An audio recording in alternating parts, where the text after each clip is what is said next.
Got the fear of missing out? Want to keep up with all the latest entertainment news and latest celebrity gossip? From the latest rumors to popping events to the newest fashion trends, here is where you get all the tea or juice when it comes to entertainment, and you get it served on time. All that and so much more on Grapevine every single Monday from 10 p.m. and a rerun every Tuesday from 2 p.m. only on KBC Channel 1. Remember, if you did not see it on Grapevine, then it most probably never happened.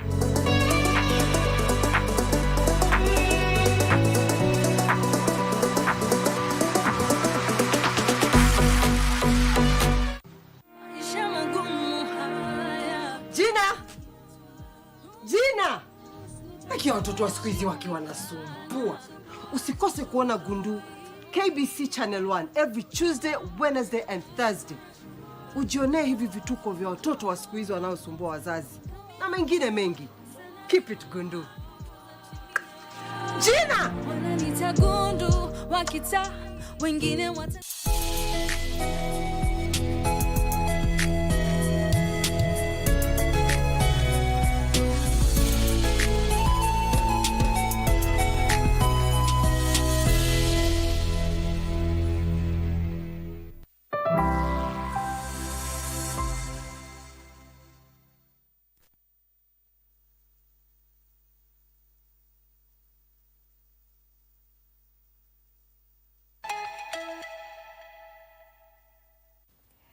It is the 8th day of June. Welcome to Good Morning Kenya. We are coming to you live from the broadcasting house. My name is Vivian Degwa. I do hope that you had yourself a lovely weekend. I have my fellow colleagues right here with me, all gentlemen. Good morning, gentlemen. And how was your weekend? Let me begin with Victor. A great one. It was. Good morning, Vivian. And of course, yes, it's a new week. So are you ready for it? That's a big question. Are you ready for it? I am ready for it. But so far, a lot is happening in the country. I know most of us are actually talking, and the country is talking. Based on actually what's also on the front page of the Daily Nation, that security chiefs meet over schools crisis. Many schools in the country have been closed. That is the truth. That is the truth. Yes, it might not be out there in the public domain, but the truth of the matter is many schools are at home right now. Students were released, some of them as late as last night.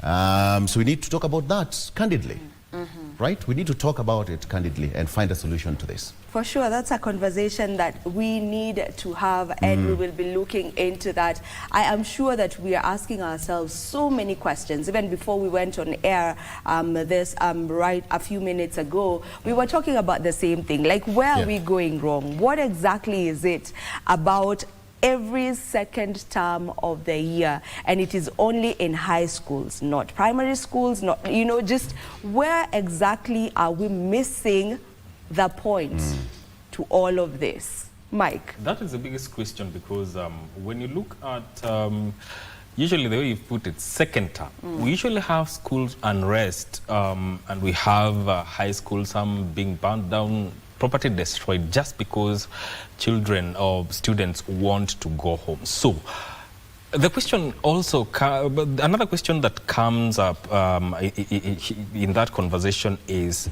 where do we find middle ground? Because when the schools are destroyed, parents bear the cost. The government is forced to also build infrastructure that has been destroyed.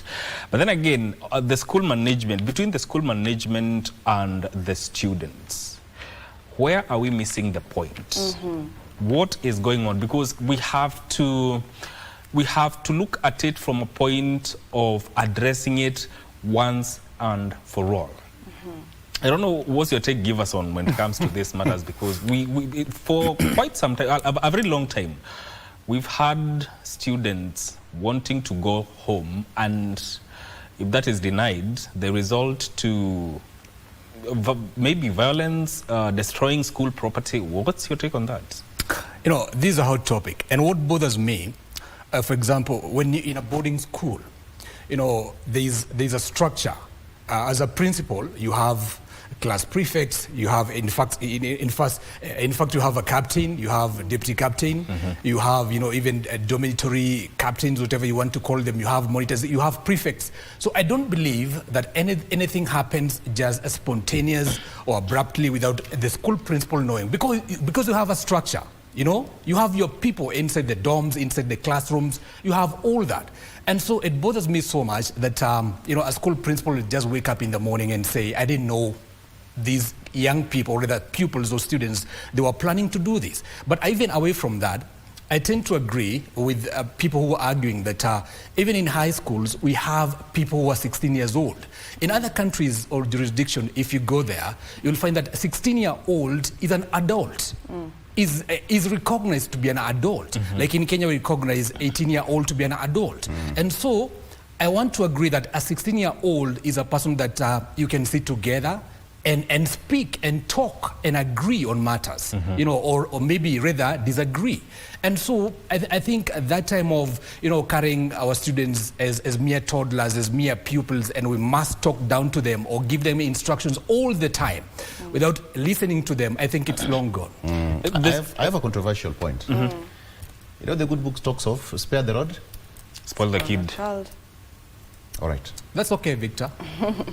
Let's see how you do it in your own home. But then again, the student-teacher relationship, the child-parent relationship, what role does those two relationships play in all this? That's a very big question. All right, we will be getting into all of that, and specifically on a family check today, we'll be looking at ways in which we can be able to spot early warning signs in our children.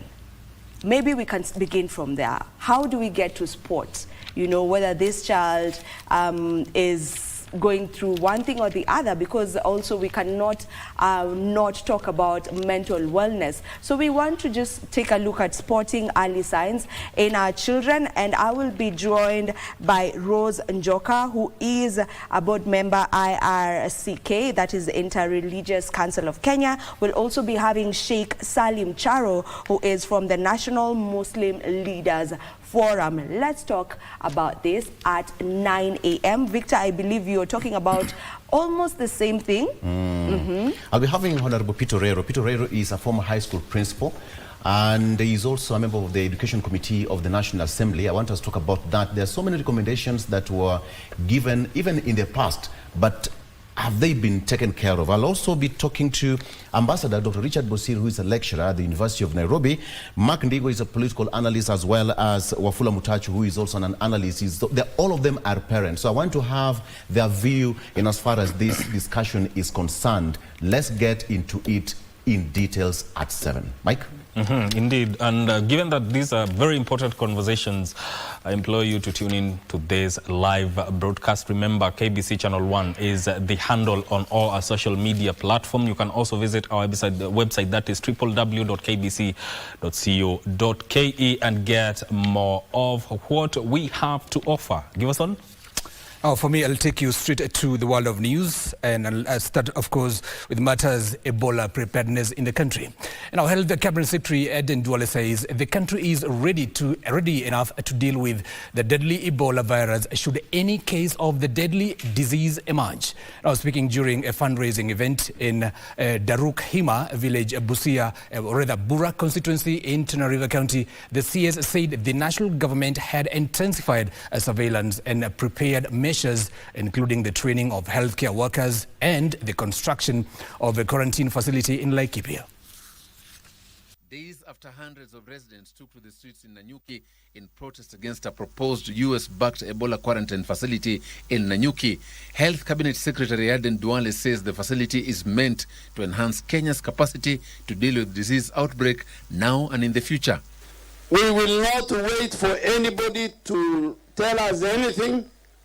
The public health, safety of our citizens is our top priority. Speaking during a fundraising event at Darul Hikma village, Bura constituency in Tana River County, Duale added that more than 800 health workers are currently undergoing training while 29 counties have already identified response teams to keep the disease at bay. Our healthcare personnel, including the 170 healthcare workers who went to Liberia and Sierra Leone in 2015 to go and treat Ebola victims in that country, then are back. They are here in the country. They are undergoing training. I'll meet them tomorrow. We have over 800. We are continuing to train. These as Roots Party leader George Wajakoya and Sabuti MP Caleb Amisi have joined the growing opposition to the government's plan to establish an Ebola quarantine center at the Nanyuki Air Base in Laikipia County. Speaking at Mirangine in Olkalou constituency when they campaigned for Renaissance Movement Party parliamentary candidate Timothy Kariuki ahead of the 16th July by-election, the two politicians criticized the move, describing it as ill-advised and potentially dangerous to the lives of Kenyans. Saa hii mnasikia Ebola. America is a superpower. Inaenda kule Kongo, watu wameshikwa na Ebola wanaleta hapa Laikipia. Inaleta Burundi, watu wako na Ebola inaleta hapa Nanyuki. Kenya does not have facilities for Ebola. Haina. America has got classic facilities ya kutibu hawa watu. Why would you choose our country to come and demystify?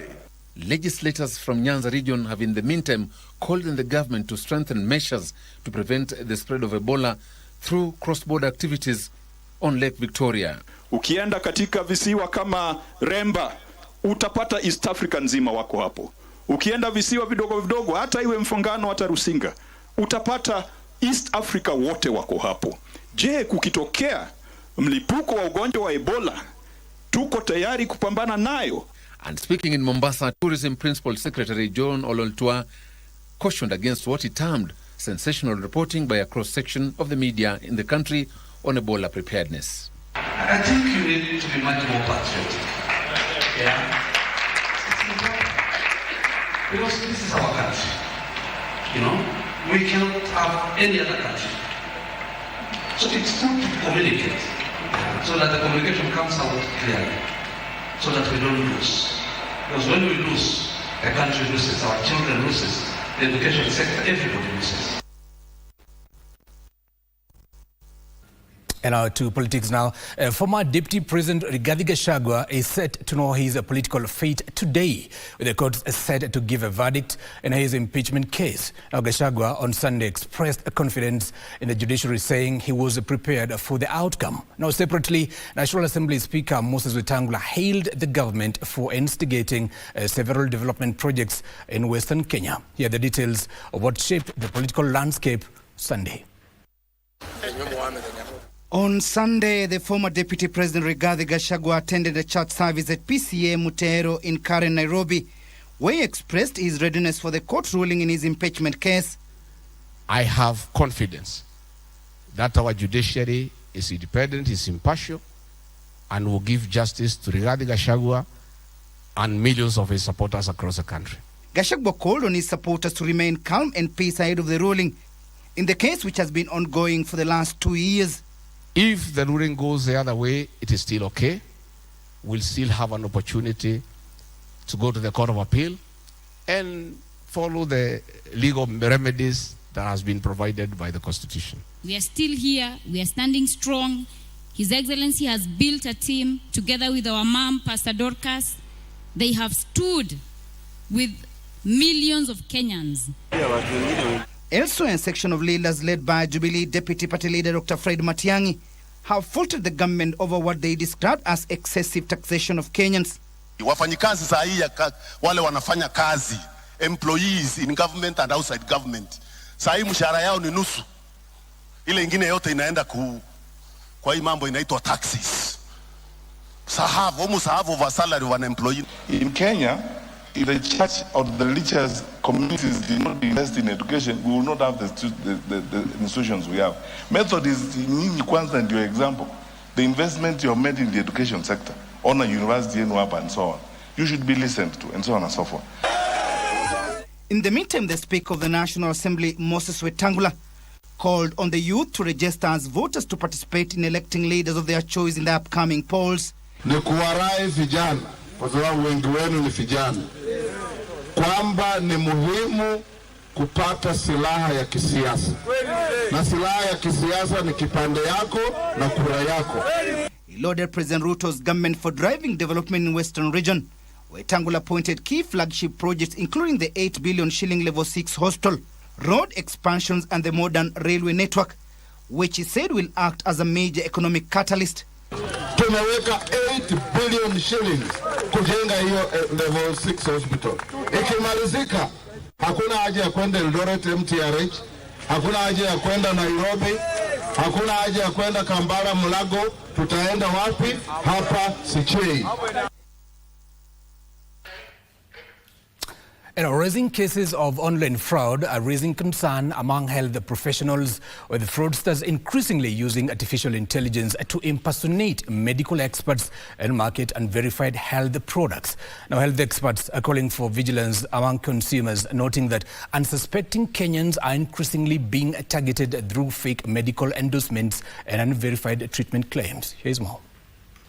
Professionals are raising concern over a growing wave of online scams where fraudsters use artificial intelligence to impersonate doctors and other trusted figures to sell unapproved products and lure customers into making payments online. The warning follows the circulation of manipulated videos falsely linking a prominent cancer specialist, Dr. Catherine Nyongesa, a radiation oncologist, to treatments for conditions she does not handle. From TikTok, I see it in Facebook, that I'm treating arthritis, I treat erectile dysfunction, and some are saying I treat prostatitis.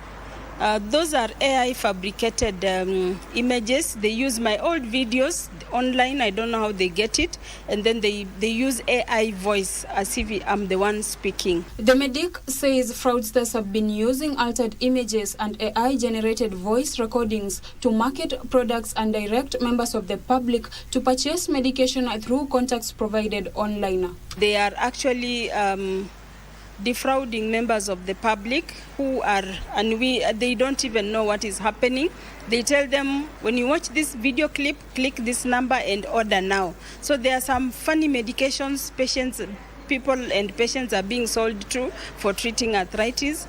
And I just want the members of the public to be aware of such false videos which are misleading and can harm patients. Health experts also warn that unverified treatments promoted on social media could expose patients to serious health risks while undermining public trust in the healthcare system. They are now urging the public to verify medical information through licensed health facilities and consult qualified practitioners before beginning any treatment, while also cautioning that no diagnosis or prescription should be based solely on information obtained through social media platforms. I want to make it very clear, I am a cancer specialist. I only treat cancer. I don't treat other diseases. And please, if you are a patient, don't get treated on TikTok or on social media. Go to a hospital, see a specialist. Now, matters of finance bill now. National Treasury's Principal Secretary Chris Kiptoo has defended the ongoing budget-making process, saying it is tailored to gradually reduce the country's reliance on borrowing and steer Kenya towards a fiscal sustainability. PS Kiptoo has maintained the government's proposed tax measures aimed at funding the budget have been carefully considered and are guided by national interest. He, at the same time, urged Kenyans to fully rally behind government's fiscal reforms contained in the Finance Bill 2026-2027, stressing collective sacrifice would be key to restoring economic stability. On his part, Dr. Isaac Kalua Green called on the political class to be ambassadors of peace and unity ahead of the next general election.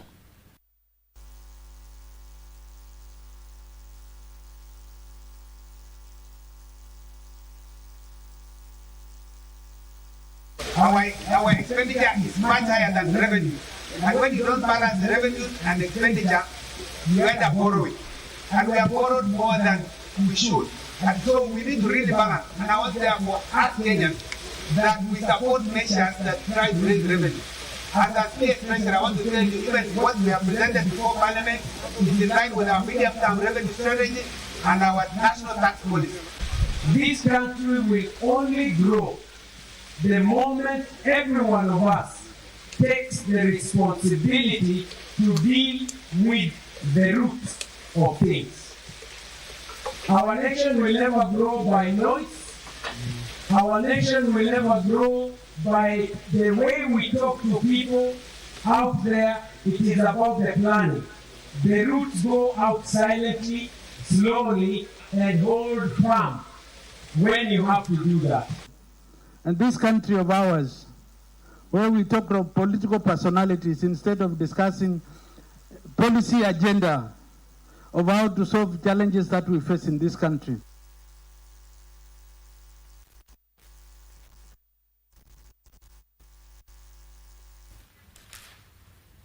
And now let's go to sports, where President William Ruto has congratulated the 2026 FKF Premier League champions Gor Mahia, or Kogalo if you like, for reclaiming the league title, describing the club as a symbol of excellence and consistency in Kenyan football. Now, speaking during the presentation of the Premier League trophy at State House, Nairobi, President Ruto congratulated Gor Mahia on winning a record-extending 22nd league title. Now, the head of state also commended Gor Mahia's contribution to the national team, noting the club provided the highest number of players to the Harambee Stars for the 2024 African Nations Championship. Ruto challenged the league champions to fly Kenya's flag high in the CAF Champions League and reaffirmed the government's commitment to supporting sports development, infrastructure and talent growth across the country.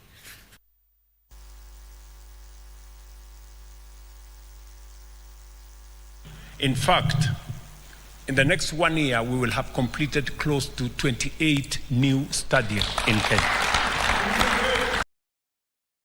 We think that they are not a priority.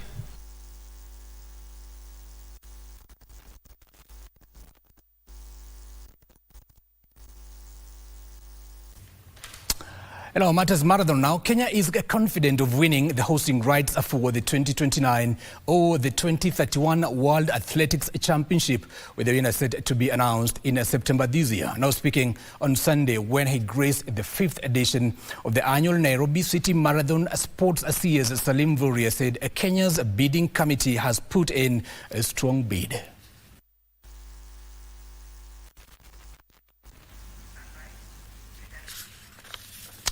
I'm told that's where we end our news coverage for now. My name is Giverson Maina, but Good Morning Kenya show continues on the other side with Victor Ola. But before that, a short commercial break.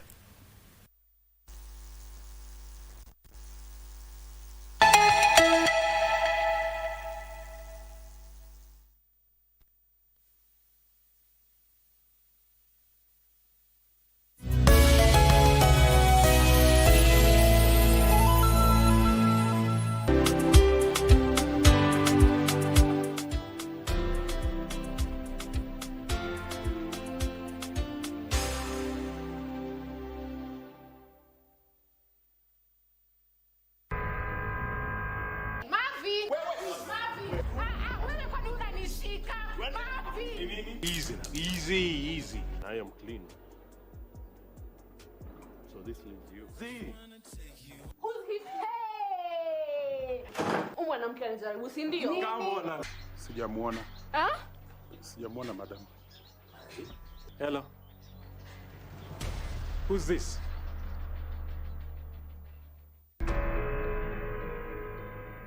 In a world where news is ever changing, staying informed is more important than ever. Join us every week on News Check, your go-to show for the latest in current affairs, breaking news and in-depth analysis. A warm welcome to KBC News Check. From politics to global events, we bring you content that matter to you. We're not just speaking about the governance and how we want to see it, but want to actually participate. Get your facts, hear from the experts, and really understand what is happening around you. We need to change our system first. You have to do the impossible to make sure the message is home. Stay ahead, stay informed, stay engaged. Will these people, everybody agree? Just listen to me. Let's give him a chance to clear the air. Catch News Check every Tuesday and Wednesday from 10 a.m. to 12 noon. Only on KBC Channel 1.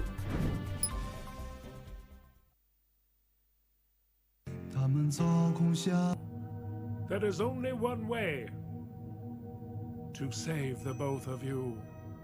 What is it? I promise you, I'll pick up where you left off.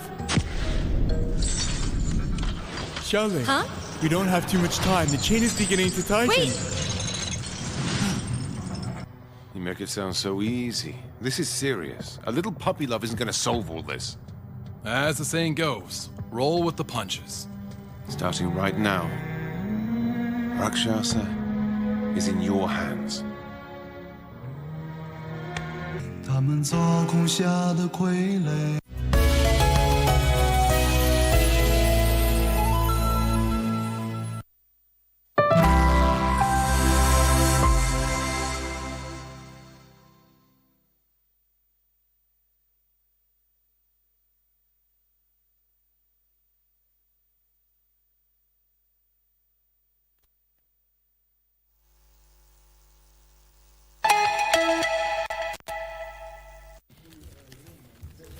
All right, welcome back. Thank you so much for staying with us. It's now 7 on the dot. Get into the discussion. Good morning. My name is Victor Loy. If you're just joining us, it's the 8th day of June 2026.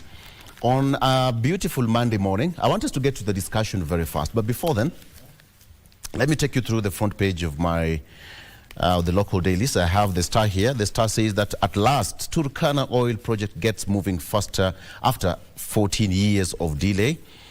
Turkana oil project gets moving after 14 years of delay. Lokichar, that South Lokichar Basin has about 2.85 billion barrels on the front page. That's the story on the front page of the Star. It also says that Kemboi and Kemoma emerged winners at Nairobi City Marathon. That happened yesterday. Okay, on the front page of the Standard, without a trace, that is on the front page. For years, Kenyan families have lived in torment, searching for loved ones who vanished without trace.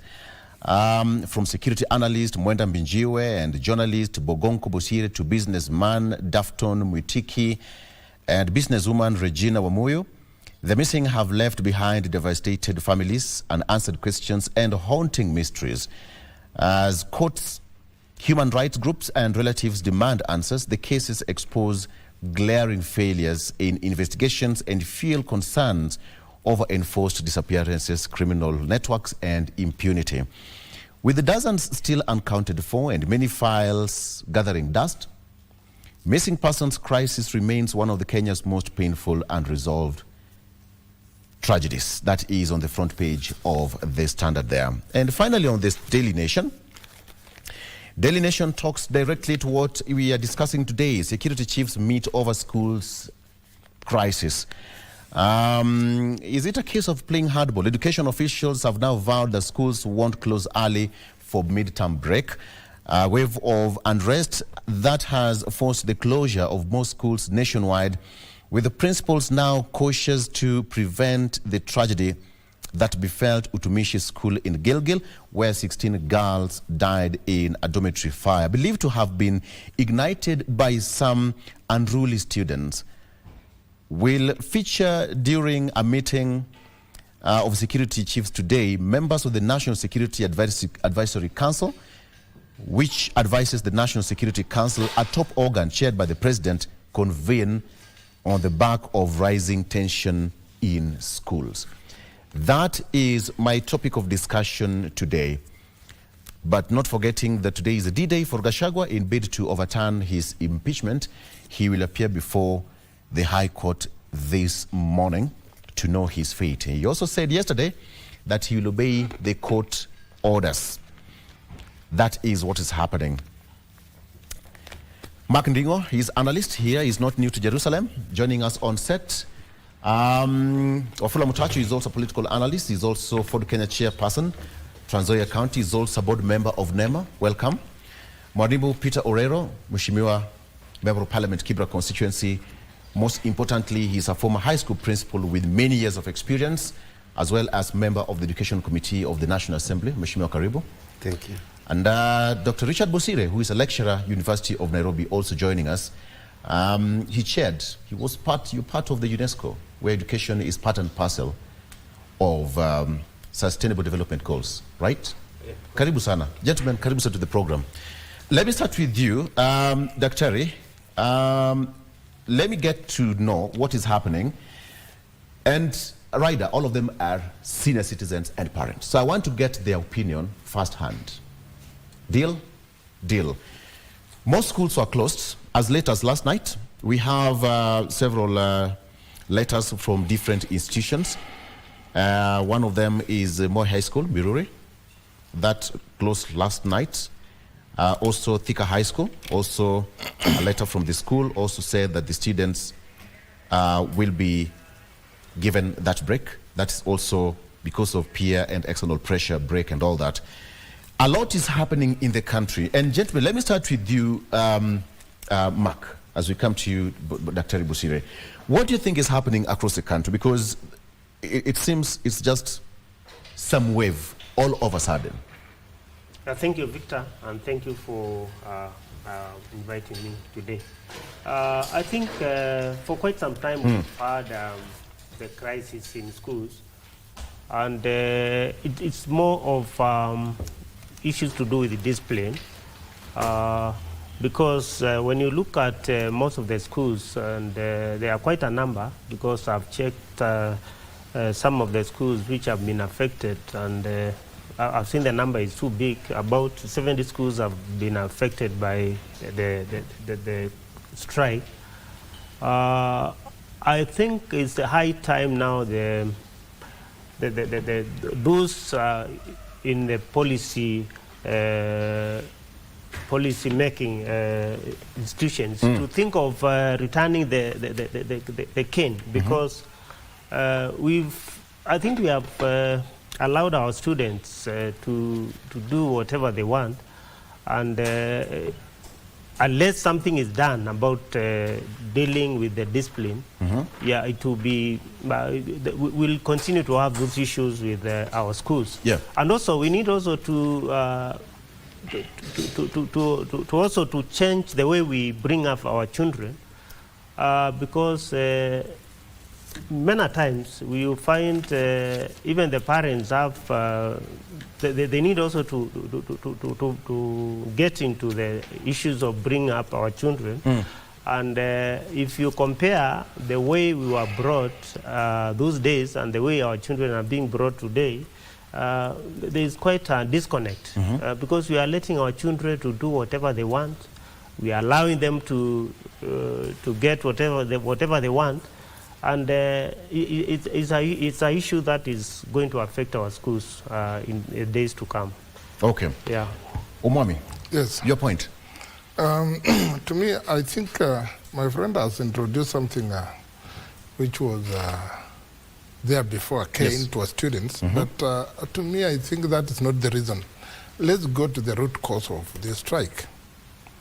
And I think the apparatus of education knows very well that they have an issue on 100% transition of students. That's number one. Overcrowding of students in a class. And I'll give a case example whereby, like these State House girls. State House girls, the capacity should be not more than 600 students per school. That school. But now it's more than 1,200 students. Now where do they sleep? How do they eat? That is one thing. You know, there is a problem down there and it is not well received. That's number two. Number three, Victor, there is an issue of captation. There is an issue of captation, Victor, a big one. And remember nowadays the fees goes to e-system, not like before. When it goes to e-system, sometimes reimbursement takes time. And that one contribute to feeding program, whereby the students sometimes end up taking strong tea Mwalimu, I mean, Mheshimiwa, you know that in the place, at least there are such cases. Students end up taking strong tea in the morning because there is no capitation for breakfast to buy milk and bread. You know, these are small things. The third one, I said overcrowding. A teacher cannot manage. I thank to the government, the system. They have employed more than 30 teachers. That one is a plus to this government.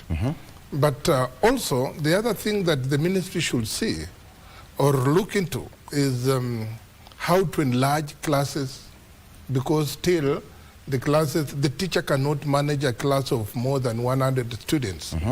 Actually, it is supposed to be 40 students in a class. But now, most of the classrooms, they are overcrowded. Teachers cannot manage. And with that one also contribute a lot. The last one, and not least, Victor, we have nowadays, you cannot bully a student. Teachers cannot. And with the different behavior from the teaching schools, now forming, I learned a student was just in our school because of, what do we call it, man-to-man behavior. Yeah. Yes. Okay. Yes, that one is another thing. Yes, Victor. Mwalimu, let me just come back to you. Whatever is happening, yes, somebody can say it's not new.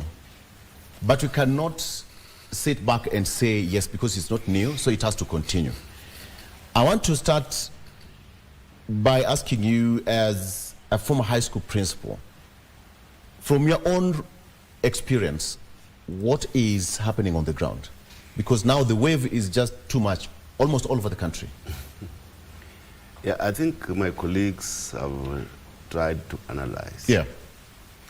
I must say it is a sad state of affair in this country that now schools mirror. They try to normalize the riots in schools. But from where I sit, one of the most important is called Pioneer Cohort Syndrome of grade 10. Now, this grade 10, they are the pioneers of CBC. And because they're the pioneers of CBC, when they were in grade 10 or grade 9, they were not sure whether it will be domiciled in primary or it would be domiciled in senior secondary. There was a big policy shift, especially when the new government came into existence. When the previous government, there was still an administrator, and the late professor, let his soul rest in peace, had built classrooms hoping that this grade 9 and 10 would be domiciled in secondary school. So most of these students were caught up in a very, very undecided situation. Yeah. And they thought now their future, the country did not care about their future. That is the thought of those students, that they thought they were second-hand citizens. They did not have a direct opinion about how their future would look like. Now, now they did the 100% transition from grade 10 to senior school, you realize that it was done without considering how the capitation, how the schools will survive. And more so, there was a policy, although it was a good policy, that was announced by the president, I think in January 22nd, that all students must transit to secondary school. Yeah. And they were being mopped up by the security agency, the chiefs, and everybody else. And some of these students were taken to boarding school without proper arrangements. So the schools really had a lot of difficulties to absorb some of these students. One, they did not have, they had what is called resource deficits. They didn't have enough capitation. They didn't have enough rooms. They didn't have enough food. So it was upon the principal to see how they navigate with all these problems. But most importantly, I want to say here that our investigation, being also part of the education committee, the most problematic thing to solve is about grade 10. Grade 10. Some schools had a capacity of 800 students, but they took grade 10 of 1,500 students. So that is, the total number of grade 10 in senior school is more than the total number of other students. Yes. So the grade 10s are the ones ruling the schools. And when they rule the school, they have different curriculum. Some of my former colleagues, the heads, they are still preoccupied with the old system of education. They have also brought the CBC, this grade 10, to the former system of education, not knowing that these grade 10 students have 3 pathways. They have STEM, they have social sciences, they have art. Some schools still have all these pathways in one system. They are not separated. Yes. The timetables are not separated. We need to have, really, if we have to implement this curriculum, we need to have those in sports and arts pathway. Their timetables must be completely separated. Their classrooms must be completely separated. How they are classified must be completely separated. But we are dealing with grade 10 as like we are dealing with Form 4s and Form 3s. We cannot say those who are doing arts and sports that, you know, some of them you cannot wake them up at 4 a.m. Yes. They will ask you, what are they going to do? It's not about cognitive domain. You know, we need to separate. It is not a matter of cognitive. We need to have affective domain. We need to have psychomotor. We need to have cognitive. We have not realized the kind of curriculum that we are implementing in this institution. But Mheshimiwa, talking about you've not realized, you belong to the education committee. This must be one of the biggest issues should be solving. And of course, when you see our education committee, I address these things the way I'm addressing them here. Right. It is not the first time I'm addressing them. Because our kids will be lost. One of the most, again, something that happened, you know, now we have what is called automated digital selective software. Yes. That puts Form 1s or grade 10s without to various schools. So this software, sometimes you'll find that a student in Kayole is admitted in Dagoretti High School as a day scholar. You can imagine a student traveling from Kayole to Dagoretti. How will that happen? The demographics are sometimes are not considered. Not all the time, but sometimes are not considered. When you have such a student, then obviously psychologically, he is destroyed because he will not be able to go to that school. Okay. And again, most of the students that had chosen their career paths, top students, somebody has chosen Kenya High, somebody has chosen Moi Girls. Then this student, like in Nairobi, you find yourself in Shinyolo. Now, that kind of student is her or career psychologically is destroyed. Okay. So we need to really compromise some of these systems. You are in a hurry to move on. I wanted to give you an in-depth. Go ahead. I said nothing. Okay, let me give him time, but then he'll come back. He's exhausting everything. Okay, let me give them time. Discussion, not election. Dr. Good morning. you know him. He was, he was in France. Yes. Yeah, for many years.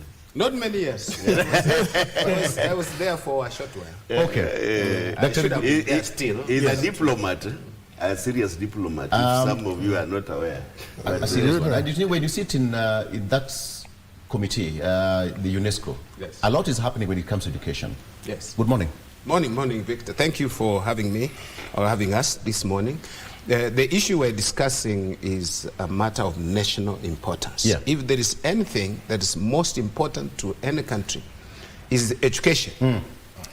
I would like to start by saying that, or disagreeing with my brother here, that the question is policies. In fact, the question is never policies in this country.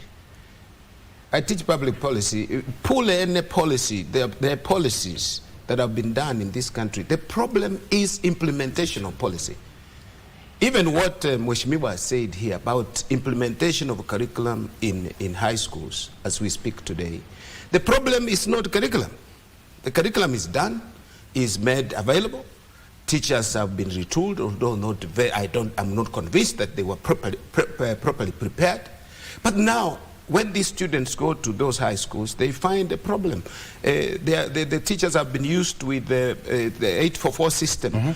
They don't know better how to transition into the CBE program, curriculum. And it's very clear. In fact, the curriculum, the CBE curriculum, on issues of what we are dealing with, peace, conflict, issues of violence and all that, are well covered in the curriculum and integrated in all subjects. I participated in the creation of in crafting the curriculum with the KICD some years back. I supported the crafting of the curriculum, especially on politics, on governance, on those issues that are relevant to my field. So what am I trying to say? I'm saying that we have not committed resources to the implementation of a curriculum, but that is not really of immediate concern. Yeah. The immediate concern is on security, safety, in schools, in discipline, in schools. In my understanding, is that there is a philosopher who says that society is man writ large.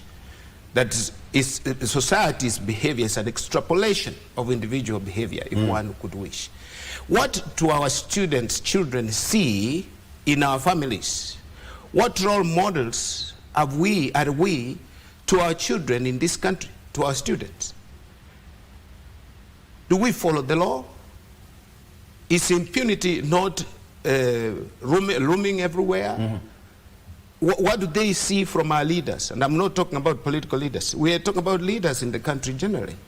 Why should a driver go through a red light, for instance? Simple things like those. Why don't we respect the law? From the top leadership in this country, we don't respect the law. So what do our children see? That you can use force, you can use money, you can use any means to get what you want. And that is what now I would say drives them into violence in schools.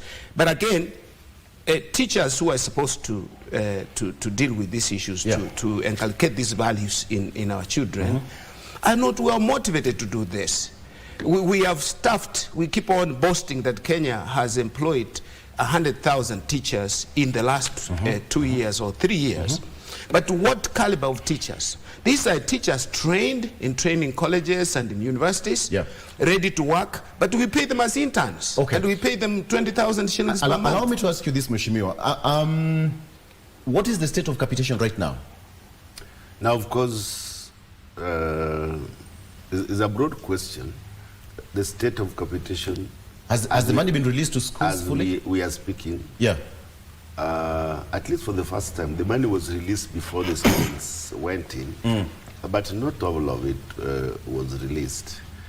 And the question we keep also asking, I have asked this several times, that that amount which is not released, does it form part of the bill? And is it paid afterwards? Because the schools have a long-standing bills, because a portion of capitation is never completely paid in the schools. And the schools have budgeted with this capitation. As they budget, normally a student in high school is supposed to have 22,000 shillings. And this is included in the budget of the school. So if there is a deficit, maybe of 10,000, and you can imagine you have 3,000 students, that is 30 million deficit. So it means that the schools will not be able to run smoothly. So we must be alive to the fact that The capitation that we have, the 22,000, of course, now it's about 17,000. Yes. But even the budget that we have done now is 22,000 per student. The estimates that we are doing now in Pali, we did last week for the students, it is 22,000 per student. But what we are told is that this is given depending on the revenue collection of the country. So when the revenue is not collected well, then each student will not get 22,000. Maybe they will get 17,000. Now this brings what is called a resource deficit in the budget of the schools. Yes. So individual schools. Right. So you will find that it causes the schools to ration the food for the students to survive. That is why they're taking a strong So that is a question, yes. Or ask the parents to support the institution, which of course also is not very easy. Weshima, let me ask, and this goes to all of you, then could it be that some schools are using the issue of capitation to send students back home to send a message to the government? That is neither here nor neither here nor there. You need to do research. I'm just thinking, not really. That is neither here nor there. Okay. But I think there are many issues that cause this. Apart from the society that we live in, it's not just about discipline in school. Discipline is among all the stakeholders, and the stakeholders here are parents. The stakeholders here are students. They are teachers, the support staff. So the kind of discipline that we exhibit also mirrors to these students. But I would say, like now we are saying that we cannot change the program. The midterm is supposed to be in the 9th week. The total number of weeks for this term is 14. And if it were me, the midterm would have been the 7th week. When you keep students for too long in school, they become anxious. And some of these students must be allowed to go and relieve themselves. There's a lot of anxiety in the boarding schools. And I believe that the principals in school, apart from being retooled, they need thorough retooling. Thorough retooling on how to accommodate the grade 10 who are doing a different curriculum, and Form 3s and Form 4s, because some would ask you, I saw some of the writing that we are not going to do KCSE. Why are you telling us to wake up at 4? With the Form 4s? Yes. They need to have their own and that is timetable. That is a salient question. Yes. That a student would ask, and it's a spiral. They'll be asking themselves, among almost 70, 80 students in a class, why do you have to wake up in the morning? When you force these students to wake up at 4 a.m., and that's one of the questions they're asking, don't you think you're creating some resentment? Today, before you just started this, you said that Kemboi won. What did they win? They won a marathon. Right. Now, if you were to tell Kemboi, he is in grade 10, that he will be waking up at 4 to go and study real maths. And this is somebody whose path is in sports. And he is a millionaire because of the sports. As the administrators of these institutions, we must be cognizant to the fact that some of these students have decided their pathway. And we must bring them to a level that they will be satisfied within those institutions. I want to take a break, but a quick one. The Daily Nation is reporting, and I've just done my quick tabulation here. A total of 66 schools are now home right now, as we speak this morning. As at yesterday, when the paper was going to the press. In Nairobi, 5. Lenana, St. George's, Upper Hill, Moi Girls, Nairobi School. In Nakuru, we have got Utumishi, going up to 14 schools in Nakuru alone. In Kericho County, they have 3 schools. That is Kipsigis Girls, Tengecha Boys, Tengecha Girls. Remember Kipsigis Girls, the CS was there just last week. In Bomet, 3 schools. In Narok, 1. Taita Taveta, 7 schools, closed. In Kisii County, that is 7 schools, including Kisii School, which is a national school, I believe. We have Nyamira, 5 schools, totaling up to around 66 in total. This goes up to Makueni, Tharakanithi, Siaya, one, that is Chianda School. Chianda School is a national school. Omwami, this is not something to smile about. Yeah, and you know, my friends have elaborated very well, but they have not touched one thing, which I think also we should think about it. Young guys, they are good in imitation. They imitate very well. I saw a movie whereby an old man was walking with a walking stick and a toddler behind, imitating the same with that, putting one hand behind the back. Monkey see, monkey do. Yes. So these young guys are imitating exactly what we do when we are rioting to express ourselves in the street. By burning tires, burning vehicles, they are good in imitation. Now for them to express themselves, that is, I think they have chosen, it is the best way of sending message. So, monkey see, monkey do. Can I interject before you take a break? 1 minute, yes. Yeah. The question now is, why is our education not changing our children?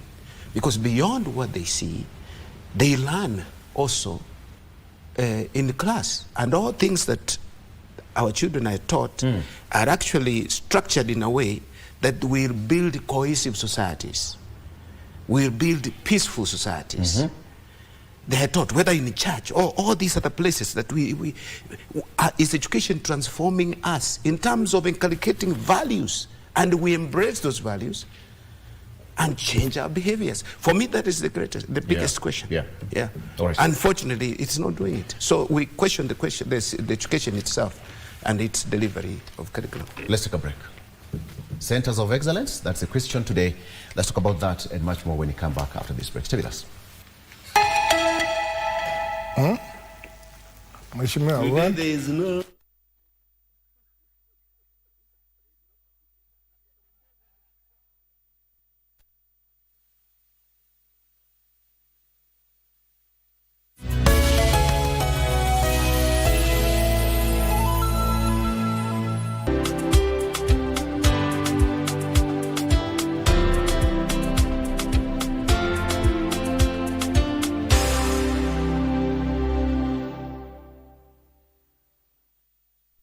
In a world where news is ever changing, staying informed is more important than ever. Join us every week on News Check, your go-to show for the latest in current affairs, breaking news and in-depth analysis. A warm welcome to KBC News Check. From politics to global events, we bring you content that matter to you. We're not just speaking about the governance and how we want to see it, but want to actually participate. Get your facts, hear from the experts, and really understand what is happening around you. We need to change our system first. You have to do the impossible to make sure the message is home. Stay ahead, stay informed, stay engaged. Will these people, everybody agree? Just listen to me. Let's give him a chance to clear the air. Catch News Check every Tuesday and Wednesday from 10 a.m. to 12 noon. Only on KBC Channel 1.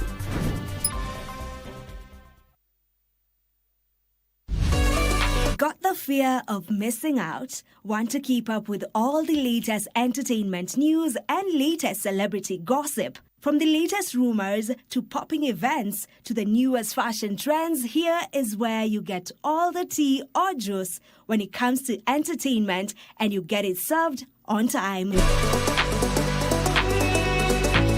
All that and so much more on Grapevine every single Monday from 10 p.m. and a rerun every Tuesday from 2 p.m. only on KBC Channel 1. Remember, if you did not see it on Grapevine, then it most probably never happened.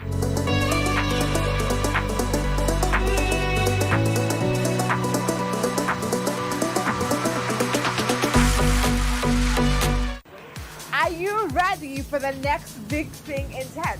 Well, we'll spotlight Kenya's brightest young minds, game-changing startups, and breakthrough technology that are shaping our future.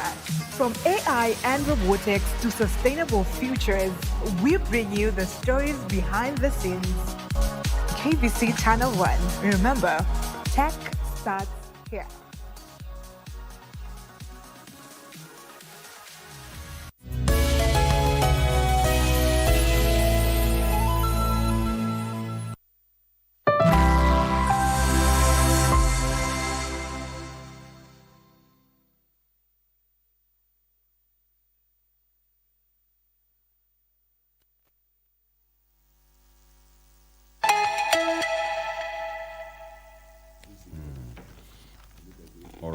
Welcome back. So there is tea. We have enough capitation. You know, it came when we demanded. We thought you also don't have capitation. You know, for us, you're well resourced. Before we raise the placard to the street for this. No, as we only go to the street for good reasons. To demand for? Not this capitation. No, this. They demand for increased salaries and allowances. I can imagine. But rarely do we hear them. But they threaten SRC. They threaten SRC, and SRC allows it to go on. They are our subjects. Okay. School class in session one more time. So, gentlemen, let's just do this. Let's just broaden the conversation. Mheshimiwa and you, all of you, you've raised very good points.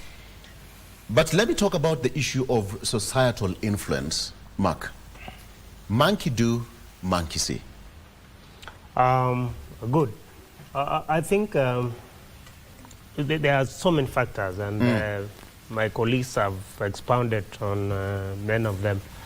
And one of the major one is the society. You know, our students will always want to do what the leaders, their parents do. And I think one of us, the professor said about how do we inspire the students? Yeah. You know, in many times we've had issues to do with once you finish school, you get a job. Once you finish school, you become a leader somewhere. But I think the students are also looking at the society, the way things are going. And when they see there is nothing that is going out to come out of their education, I think that one also gives them the feeling that even if I work hard, I might not be anybody in the society. So they kind of lose hope because there is nothing to inspire them, and there is nothing they can think of becoming after school. So it's more of our society. And another thing is also to do with the issues to do with I talk about policy, and I think I have an issue of how we tend to implement our policies. Transiting from the old system to CBC was rushed, and there was some confusion even with the way it was implemented.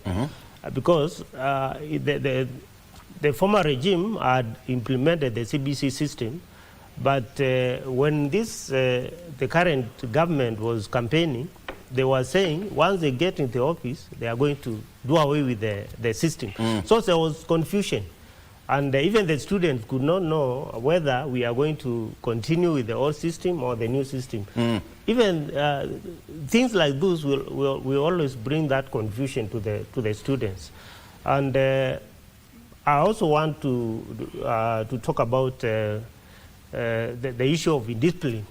Now, if we know we have, it has been a big issue with our students. Yes. I think it's high time now we thought of having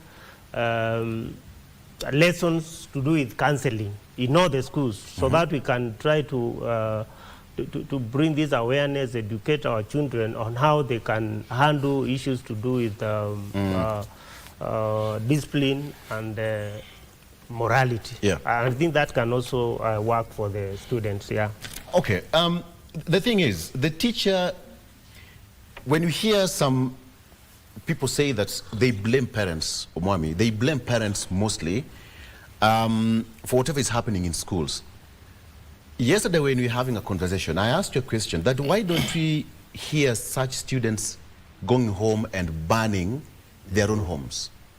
We don't hear them. But why is it happening in school? My question is, do we have teacher-student relations? Mheshimiwa, you'll also help us here. Is there a source of teacher-student relations where a student goes to school not knowing very well that he's not going to a correctional facility, but is going to a school to learn? Victor, there is a problem, as earlier alluded. You know, the overcrowding schools, the teachers cannot manage this. Initially, the teacher-student relationship was better. But right now... When the number is low? When the number was low. Okay. But right now, the teacher-student relationship is not working. Why? Because overcrowding of students. And even a teacher cannot monitor proper performance of a student. He will just be in a class to teach and go. Teach and go. Because overcrowding the students, like now it's handling more than 100 students in a class. So Victor, it is very difficult for these students, and you know, the 100% transition, like Ambassador said, poor implementation. Poor implementation. That was the main issue. We have good policies. We have good policies. But implementation is it's not properly implemented, because the transition, these students were expecting to go in a separate school, not remaining the same primary, same primary. You see, now this one is getting worse, and also managing, as a teacher managing more students. It's a problem. Now they cannot manage, and now even now it becomes very difficult. Initially with 40 students, a teacher could identify the weakness of a student. Very easily, all right? Very easily. And the behavior of a certain student, and try to control and bring him in the right direction in a better way. But right now, with overflowing students in a classroom, it's very difficult. Okay. Is it really normal? Mheshimiwa, why second term?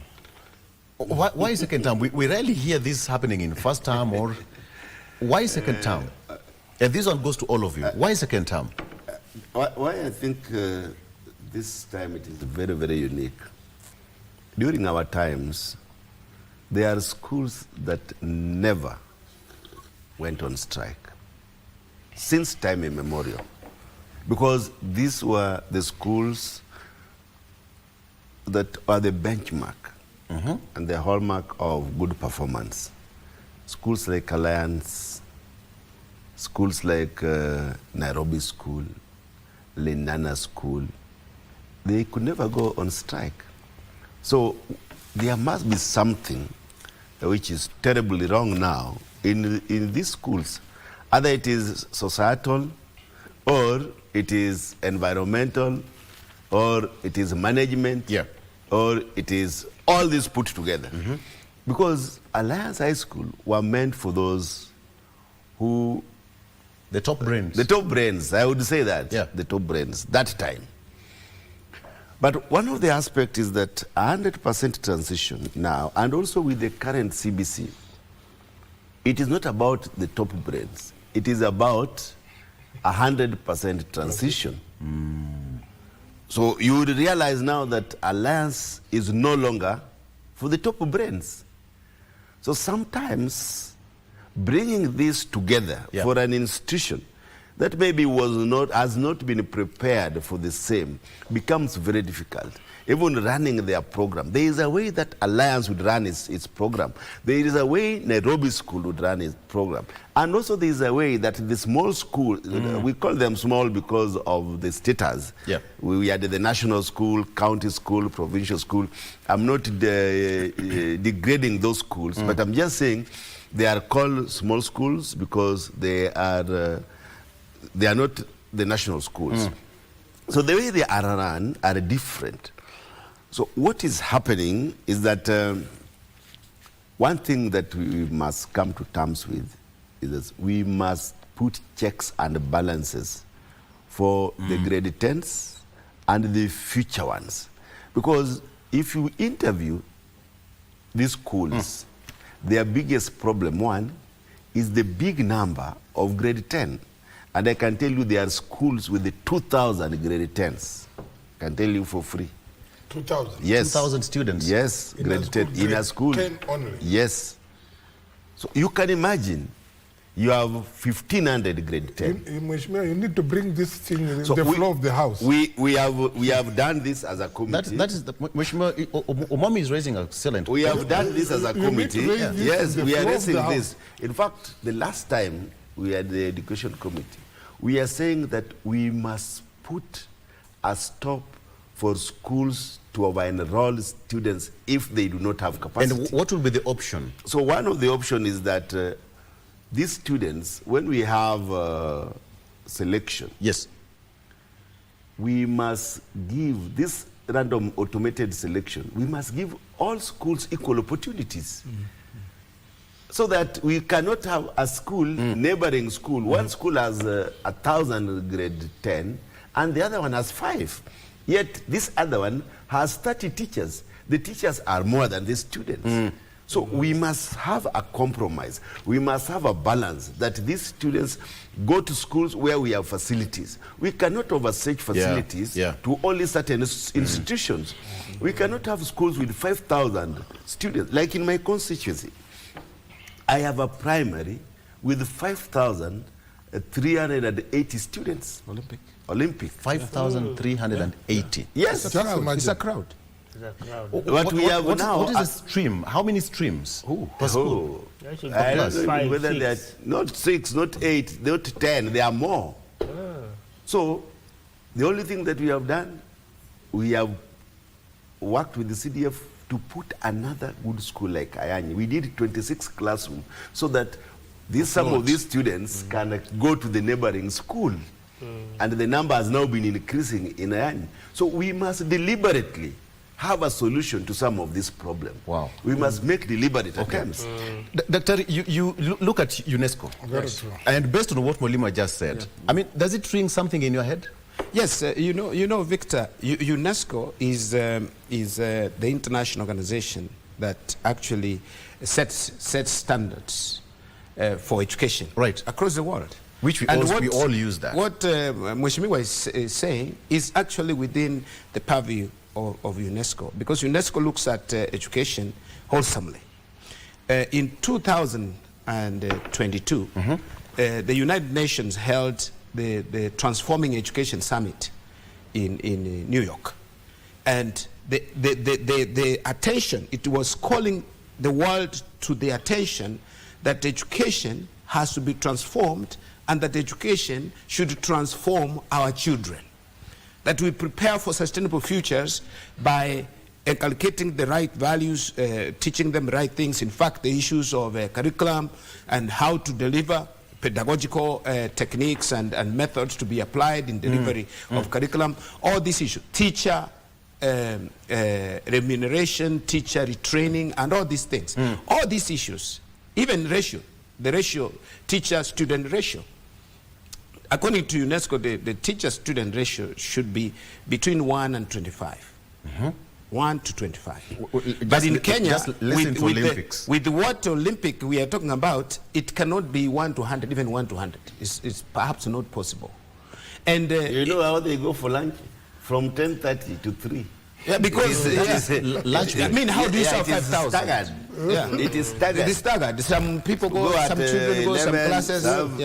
At 12, up to 3. So let me finish my thought, line of thought. Let me finish my line of thought, Victor. Wow. Okay. So in that respect, then we see where problems have started, or where problems lie. What causes the situation in our country? We have not seriously considered our education system. Infrastructure, expansion of infrastructure, it should be our priority. If we want a school to have a new 1,000 grade 10s, then you must expand infrastructure and ensure now that you also adhere to the guidelines on boarding facilities, and ensuring the spaces provided, fire alarms, fire extinguishers, all these things are written in the guidelines. But they're not adhered to. But who is responsible for the implementation when we're saying that teachers are not properly trained, and also teachers, the ratio is too big. Is huge. You cannot know your students individually. In fact, our teachers used to know us personally. Including where you come meet from. you. Yeah, even where you come. They meet you, they tell you, how are you? And they will call you by your name. But now, students and teachers' relationship is not that close. So how then do we ensure that we mentor and nurture these people to become better citizens? It's like they are on their own. Another point I want to mention, which has not been brought up. We have talked about parents. Of course, all these are key stakeholders in the education of our children. But look at the social media effect. The social media effect. Apart from what they see within our societies on TV and others, but the social media, they get information from one place to another. They see the banning of one school and it spirals to many other schools through social media. So it's important that we take care of all these factors in order to have education, or to change our education, transform our education. I think MPs, members of parliament, have a role to play. The president has a role to play as the chief executive of this country. We cannot keep on firefighting. We fight the fire, rather than laying the strong foundations for the learning of our children, to transform them from inside so that this can express outside. Okay.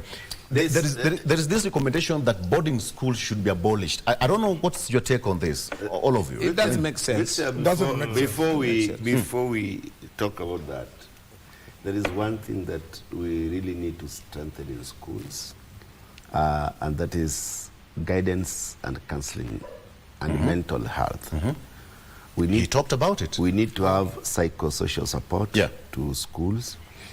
We need to employ guidance and counselors as teachers.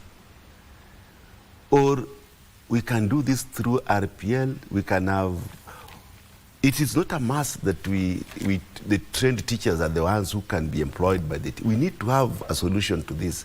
Those who have done guidance and counseling professionally should have a way to be employed as teachers, so that our kids continuously, they have psychological trauma, so that they are supported throughout their lifetime. But one of the most and key important thing in school is about what is called student council. We used to have what is called prefects, and now we have students council.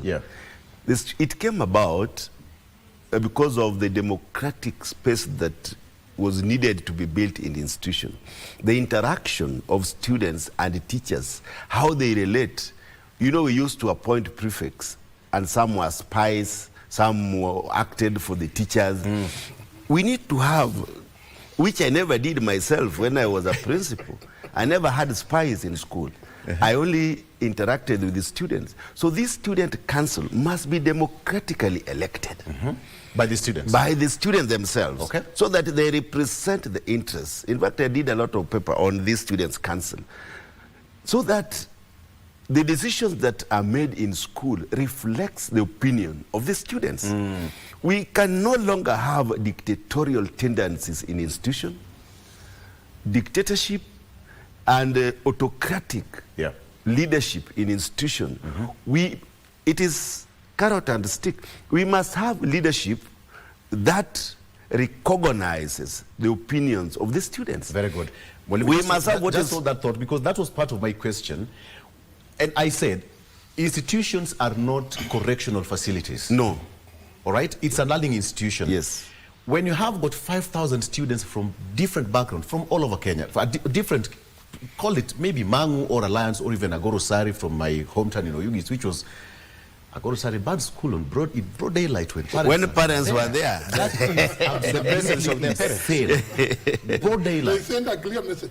That is a broad daylight. I mean, it should not happen. But then when you look at how this is happening, and this again to all of you, the kind of environment that institutions give students to operate, to learn, how is it? Does it really inspire education, or does it look like a correctional facility? He's talked about that freedom. It looks like a correction facility at the moment. Why?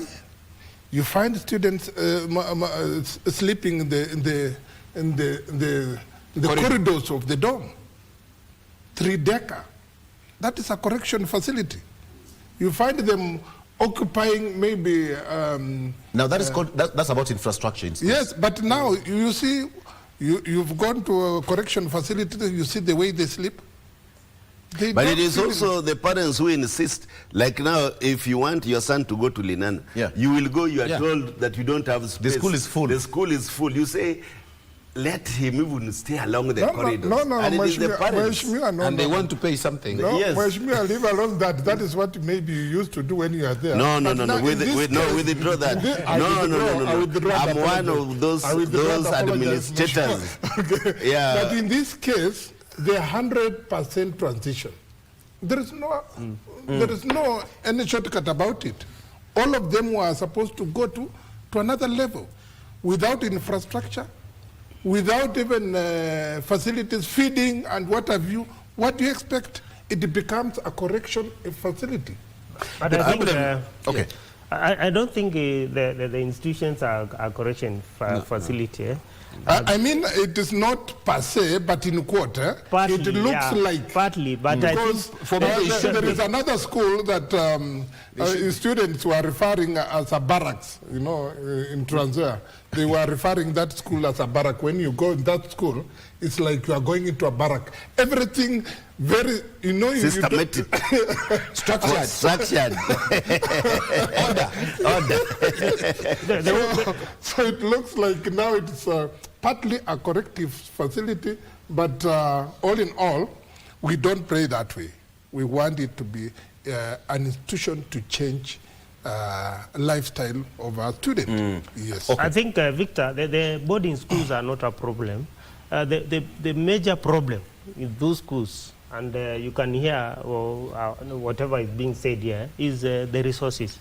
If we can put enough money, enough funds to our schools, we build more infrastructure, we increase the capitation to schools, we give the teachers more morale, motivate them, so that they can have they can feel like they are teachers.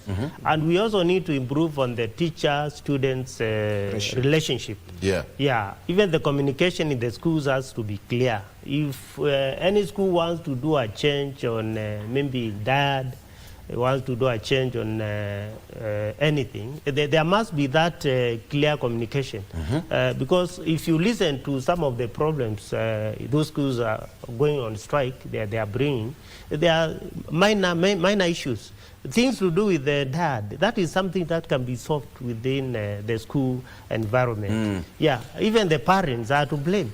The parents need to be more involved in the bring up the children, because many a time you find once we send our students to boarding schools, we leave it to the teachers. So there must be that co-parenting of the students and between the parents and the teachers. I would say, Victor, on the issue of schools being correctional facilities or not, what I envision myself is to have order in schools. This is a place for training for students also to respect the rules, to respect the law, by talking and ensuring that it's done. We have treated our kids, our children, with the rubber gloves, with the maybe soft gloves, that we should not scratch them. We need to be serious about law and order. We need to be serious about rules, enforcement of rules in schools, but not just to leave children like that. Even the issue of democratizing schools through their student councils and all that. We thought that by doing that, then we are solving a problem. But what is the relationship in these councils and the school administration?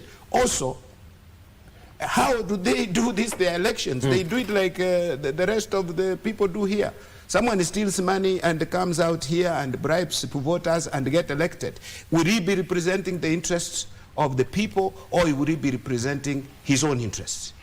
I've seen students campaigning exactly like we see. That's what we call... They give sweets, they give cookies, so that they are voted for. They voted for. I saw a campaign in a primary school, and that is what's happening. So we have exported... Just to cut you short, that is a clear and direct representation of the society, a mirror of what happens out society. there. So we have exported. We have exported bad behavior to our children. Then it means that we have contemporary challenges and students' activism within our schools, do we?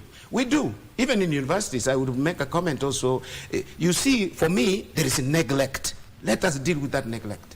Schools send a little capitation, a third, and let them struggle and finish the semester. Yeah. We're causing problems. I saw the PS shouting that the government has given 7 billion to the education system. Universities are on their bellies. They're down. Go to the University of just across and check, go to the hostels where students, you cannot believe it. Yet they also increased the monthly rent for those hostels. They are living in dilapidated places where there's no motivation. You don't see a good future. Keep children crowded in those dormitories. They don't see anything better tomorrow. Okay. So we need to address these issues Victor, from actually that foundation. Victor, I think we also need to give the principals and head teachers credit, because now the most traumatized people are the head teachers. Yeah, and that's why they're closing school. And if you look at them, if you have 10 of them, 9 of them will be having high blood pressure. Because you have given your children to them, they do not have money, and they have to sustain these students in school. They don't have enough teachers. They don't have, the teachers are not enough. Classes are not enough. Crowded. They are overcrowded. They don't. So one of the most difficult jobs now is to be a principal. I am lucky that now I left that job. I think I would be having high blood pressure. Because of stress. God forbid. God forbid. We must see how we help these people. Yeah. Sometimes when the schools go on a strike, people always point a finger at the principals. Sometimes it is not the principals. Take example of your former school, which was burnt when the parents are there. Wow. The principal. I hope you know that. But you are a good boy. I think you did burn. You did burn. During your time, you could not burn a Gurusari. That is one of the good schools they have in the region. But now, you see what is happening. I think we need to look at also remuneration. And the teacher, some teachers don't sleep. The boarding masters in school, like in this period, some of them don't sleep at all. And they're supposed to teach. And they're supposed to teach the next day. So there are so many things, like how to control this. We have fire extinguishers, we have what, but if we don't have good implementers, if the boarding master is a relaxed person, the school will burn. So some of these schools which have not banned are very good boarding masters, and even the teachers. Now the teachers are asked to stay 24/7. There are those who stay up to midnight. Then others come to relieve them, like watchmen. They now stay from midnight, maybe to 6. Then we have others picking from 6, going on. So you can see how the schools... All the 3 gentlemen here are parents. Do we have money in schools' accounts? And as National Assembly, what are you going to do about it to make sure that that money is fully released completely to schools? When you follow our meetings, the last one we had before the schools opened, we called the PS, and we said that he must tell us when he was going to release the capitation. That was before schools were reopened? Yes. And I asked myself, when? And he said, before the schools opened. And that is, he did. So we must only trace, is it fully released, or do we still have some deficit? And that is what we push. And I think next week, we most likely, we are going to have the PS, and he's going to tell us whether the capitation is fully done to all the schools in this country, and also tell us the state of affairs in schools, secondary education affairs. How much is the total amount needed for schools per term? Of course, it varies. You know, it's different per term. Yes. Of course, the total allocation in our budget estimates is 22,000 per student. Per student. Yeah. Cumulatively? So 9 billion? Or 7 billion? It's more than that. But what we are saying is that this is released in like first term, you'd find that maybe it's supposed to be 11,000. Yes, and then there's a ratio. There's a ratio as you move on. Then maybe 7,000, that is 18, then maybe 4,000, like that. But sometimes, depending on the collection of revenue, you'll find that instead of 11, they have released 7, depending on the collection of revenue. Or instead of 7, 5 has been released. So this question has been asked many times, but the answer is it depends on the collection of what? Of revenue. Okay. So that is what it determines. But as per budget estimates, each student should receive 22,000. Okay. Yes. Allow me to, we are now starting to, the class is almost coming to an end. I'm told that the bell ringer is going to ring the bell. Mark, when now students are at home and you've heard from, basically the capitation is a big problem, infrastructure is a big problem, 100% transition is a very big problem, and we all need to have a middle ground because we are all here because of education. There's no doubt about that. What do you think should be the solution? I think the solution is to continue talking to our students as parents, and also to kind of inspire them to be good students and good leaders of tomorrow. And we need also to try to have that relationship of parent and students, whereby we can we can transfer the same to the teachers, because if we leave our students to the teachers and to the school, we will not be doing a good parenting. So I think we'll just continue to talk to them, and we hope once, I don't know when, we'll have enough funds to fund our schools, things will change, because we need to have those classes, we need to have those morale boosters, we need to have more schools, so that we don't crowd our institutions. Thank you. Yeah, that will change the things.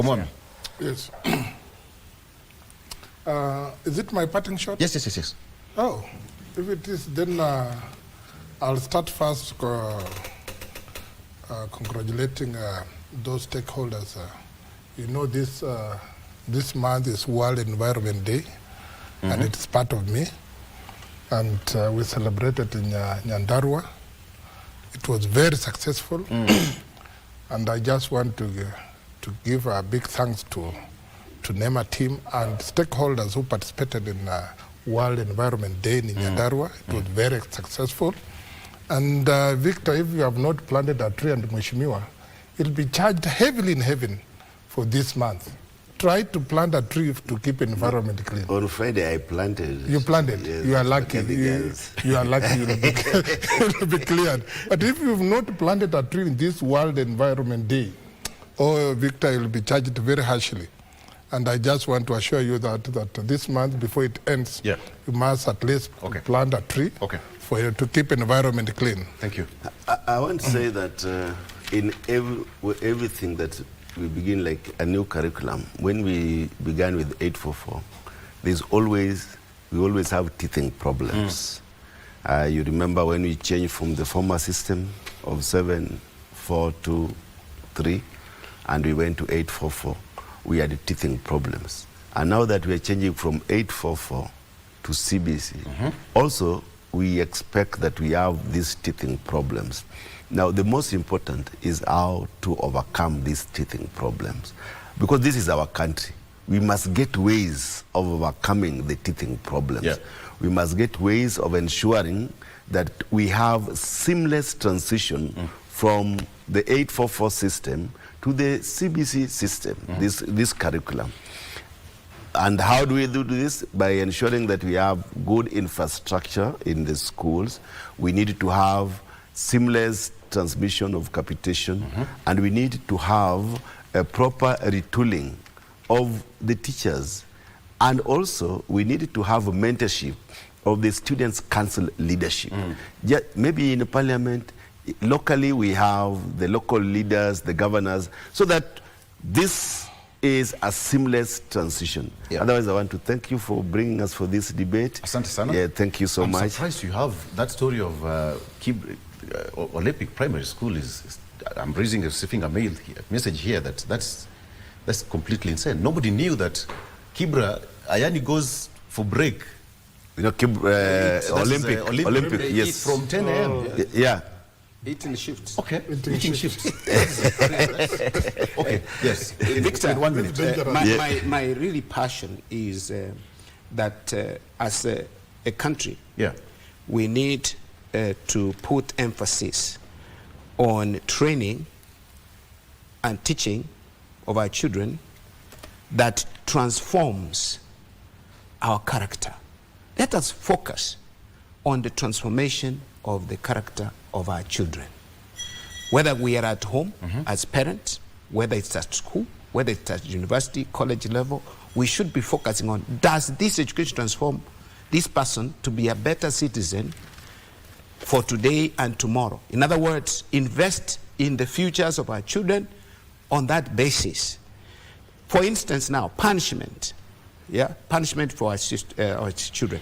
The children that ban the school, if they are found culpable, a strong message should be sent to the whole nation that you cannot ban a school and kill other children, and you enjoy life. You enjoy that life in prison. So that we are really serious about correction. I would have said this earlier. When Nairobi Moi Girls was banned, my child was there in Form 1. And we were scared because you receive a message that dormants, and she was in the same dormitory. It is traumatizing to the country, and government must do its part in providing infrastructure, in providing a sufficient number of teachers. The ratio should be reduced, pay the teachers well, so that we can solve these matters. But this matter of saying, oh, just brush everything under the carpet, they have gone home, we reopen, they shall have rewound, there is nothing like that. We must deliberately address the issues that we have raised. Thank you. We all know this gentleman, Nelson Mandela. He once said that education is the most powerful weapon which you can use to change the world. All right? Precisely. That's what I'm saying. That is the only weapon we can use to change the world. And finally, Victor Hugo, who is my namesake, said, he opens a school door, closes a prison. You see? Let us make it happen. A school door, closes a prison. Class dismissed. Thank you so much for joining us. Asante sana, Daktari Ambassador Richard Busire, a lecturer at University of Nairobi. Asante sana Mheshimiwa. He's also a member of the Education Committee, National Assembly. Omami Mutacho, thank you so much for coming, as well as Mark Ndingo. We've had a conversation. Senior citizens in their own capacity, also as parents, right? Yes. Class dismissed. Continuing after this. Stay with us. That is not how teachers dismiss classes. That's not how.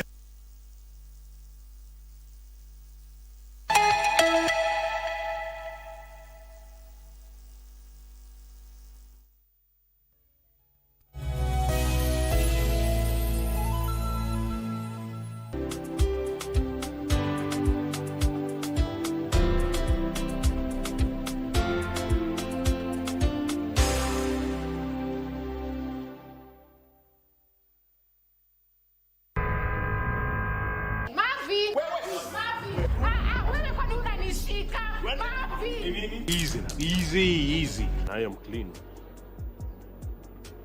So this leaves you. Who's he? Hey! Mwanamke anajaribu, si ndio?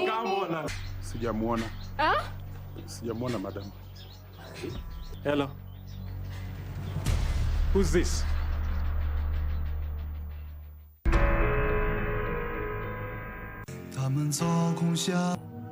There is only one way to save the both of you. What is it? I promise you, I'll pick up where you left off. Xiaoling, Huh? we don't have too much time. The chain is beginning to tighten. Wait! You make it sound so easy. This is serious. A little puppy love isn't gonna solve all this. As the saying goes, roll with the punches. Starting right now, Rakshasa is in your hands. 他们操控下的傀儡。 Unajaribu nini? Umesikia vile ni mzuri? Nani aligundua hii kitu bwana? Akasema maembe yaanguka. Oja demokrasia anaitwa Aisha Kinyabuto. Sisi ndio wale tunakulaga kwa hoteli kubwa kubwa kiasi. Ani ambaye anahusika na upishi kwa hiyo hoteli. Kida yako wapi? Ile kiwango ambayo nimeletewa. Wewe bado uko kiwango ya omena. Huwezi weka pilipili mingi hivi na expect mtu akule hii samaki. Si umekula mvaga ungali umemaliza. Mbona kwa hiyo hoteli nasungusha? Mwanaume msima unasunguka huku kwa sababu ya chakula. Mama, wewe ni manager wa hiyo hoteli. Sasa sijui kwa nini unagombana. Yoni hujuma, yoni hujuma. Ayai. Are you ready for the next big thing in tech? Well, we'll spotlight Kenya's brightest young minds, game-changing startups, and breakthrough technology that are shaping our future. From AI and robotics to sustainable futures, we bring you the stories behind the scenes. KBC Channel 1. Remember, tech starts here.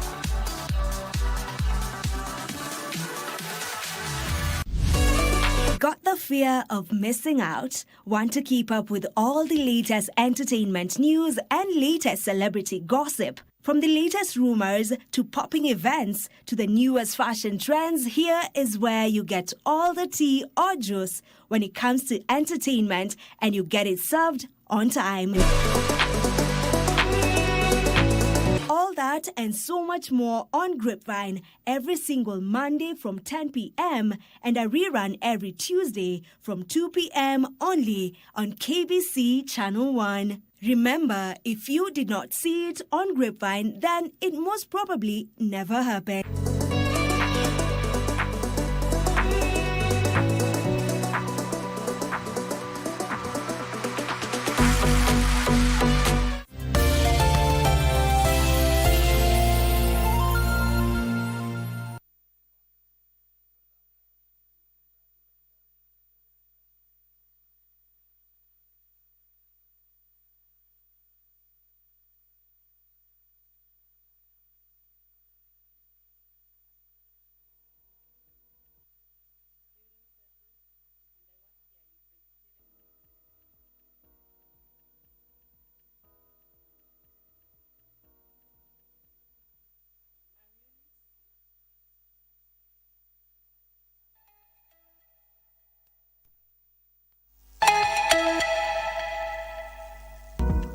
I'm Eunice, teacher Eunice that is, and I work here in Presbyterian Emmanuel Academy as a lower primary teacher, and I'm a happy teacher.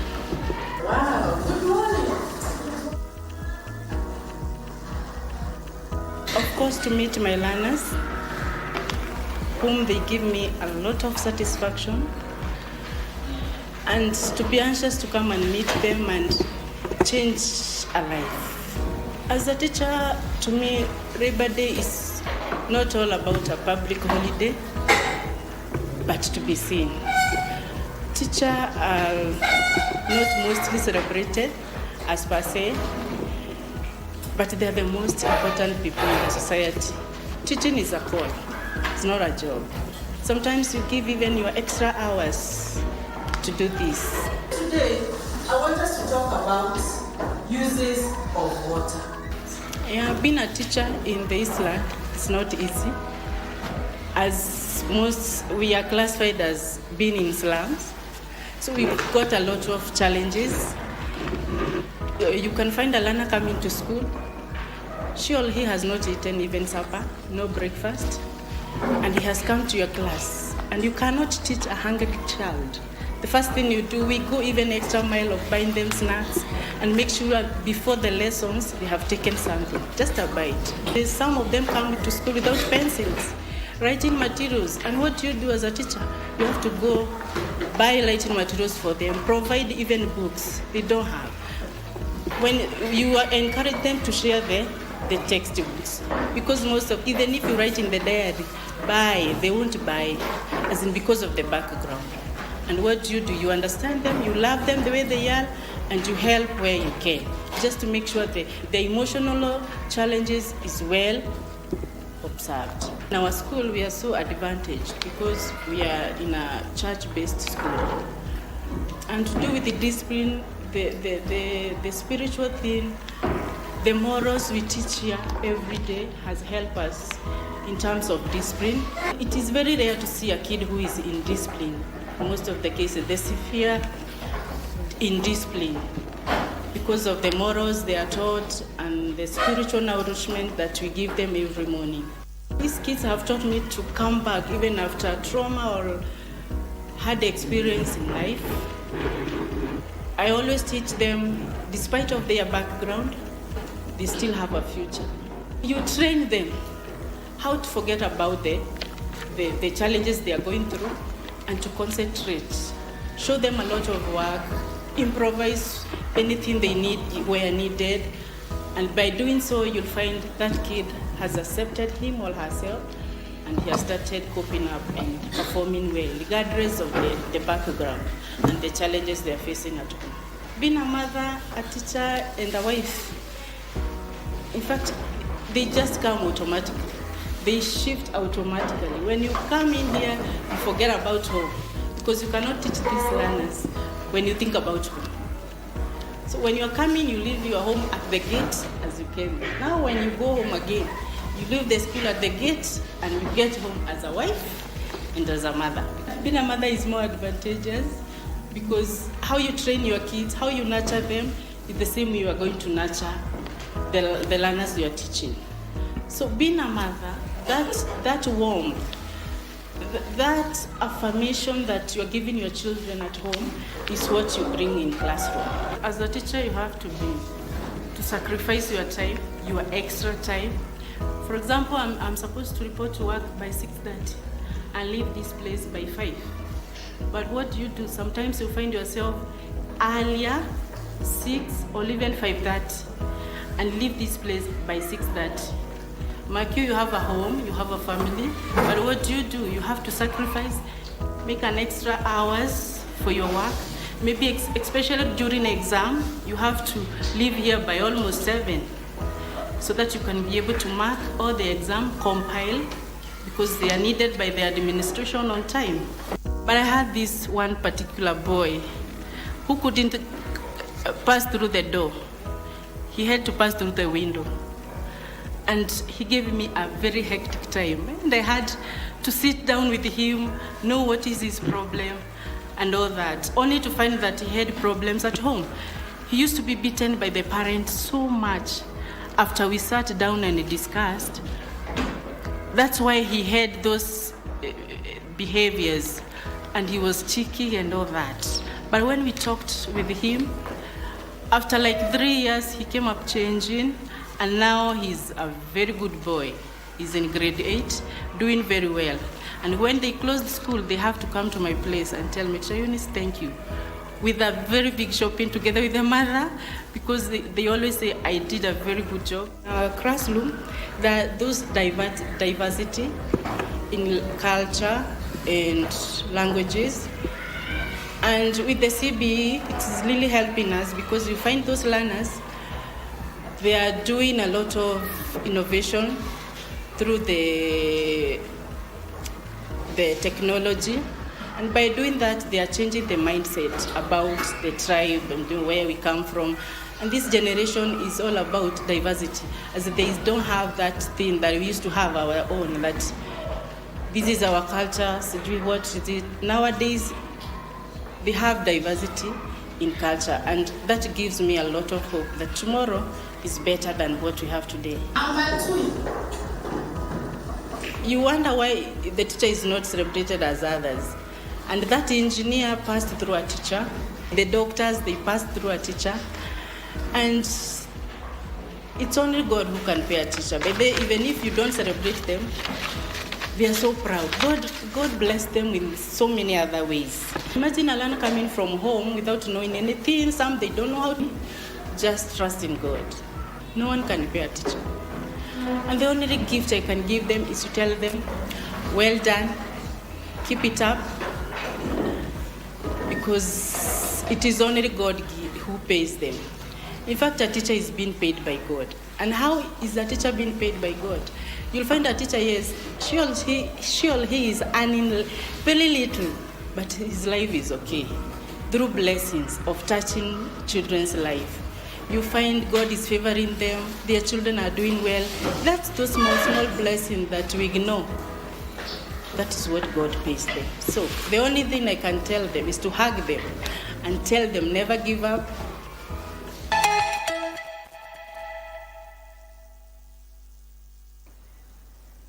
Well, good morning and thank you very much for joining us. My name is Achala Simon. This is the Western Spectrum coming to you live from Kisumu County. And today, as is usually the case, we are discussing issues that affect the region and, of course, to a larger extent, the country at large. And, of course, the topical issue as we speak today is a school unrest.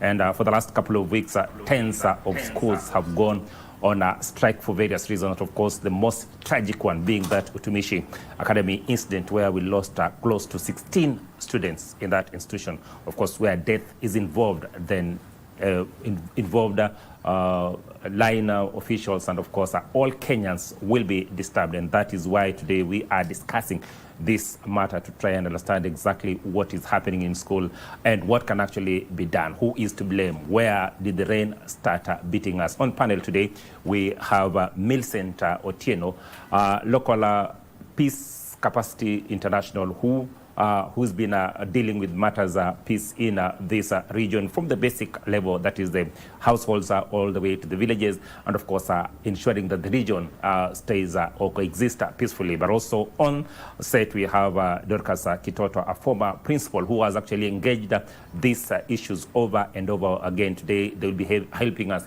traverse this murky field that is school unrest and how well we can actually go about in terms of ensuring that indeed we bring to a stop this menace that is clearly catching up with each and every institution in this country. Welcome, Millicent. Thank you very much. Good morning, viewers. It's a pleasure to be on set today. This is not a very unfamiliar situation for you because you've been a principal and quite often you've actually dealt with students going in discipline in some of your students. How well or what exactly is actually bringing this issue? Good morning, Kenya. First of all, allow me to appreciate this opportunity. Now, I choose to look at it perhaps differently in the sense that as we share blame or apportion blame, first of all, allow me to begin by saying that everybody is to blame. We are all in this, and we cannot keep pointing fingers. But I want to go back to the baseline ground, where the learner comes from. Because they are not born and immediately they enter school, no. The first few years of their lives, they are with the teacher one. So even as we point fingers at the teachers in the classroom, I want us to begin by looking at teacher number one, and that is the parent. The role of the parent. Because going forward, if we blame teacher 2, 3, 4 and ignore teacher 1, then we are actually saying teacher 1 is absolving himself from the problem. Now, once a child is born, and I choose to look at them as individuals, not as a group. We cannot lump them together and say, let us close schools, let us close all boarding schools. That is not the thing. But if we fail to look at the grassroots and find out where the problem is and address them gradually, because this cannot be a one-off thing. So I choose to look at it from that point of view as we begin. When the child is born, the nurturing. It is very key. Listen, and that is where you come in, because you've been very active in terms of ensuring that one family units coexist peacefully, villages and of course regions coexist peacefully. Where did the rain start beating us, and how fast do we need to actually nip this thing in the bud so that then we don't experience what you're actually experiencing now? Well, I want to concur with what Madam Dorcas has said. Number one, the rain started beating us when families failed to take their responsibilities seriously. We were so busy as parents chasing money, chasing other things, which are actually very important. And then we left the care and the nurture of our children to caregivers. And if they are not caregivers, we decided to take them to schools and expect the teachers to stop teaching the curriculum and instill discipline and teach our children. It is interesting that we have tuition, even baby class. You know, parents rarely find time. And by the way, it's not about blame. I think we need to have a very courageous conversations, you know, serious discussions about our roles. I'm also a parent. And I look back and I see pitfalls, things that could have been done differently. And that's why we are here today. Because as long as we superficially instill discipline and then we blame it, oh, there's no corporal punishment nowadays, that's why our children are going amok. It's not about that. It's about how our behavior in the home. Have we been talking to our children to instill a sense of accountability and responsibility? And if indeed we are saying that Kenya is a religious country, because you can say 80% Christian, and then we have a number of Muslims, we are all religious in one way or another, and all religions actually speak peace, and they speak discipline, they speak order. And so that's where I think we are going wrong. We are not instilling the right kind of discipline, and we have failed to do our job, but instead we are blaming others. The argument has been that as parents, we have actually absconded our duty and actually given that responsibility to teachers, as a former principal has actually stated, right?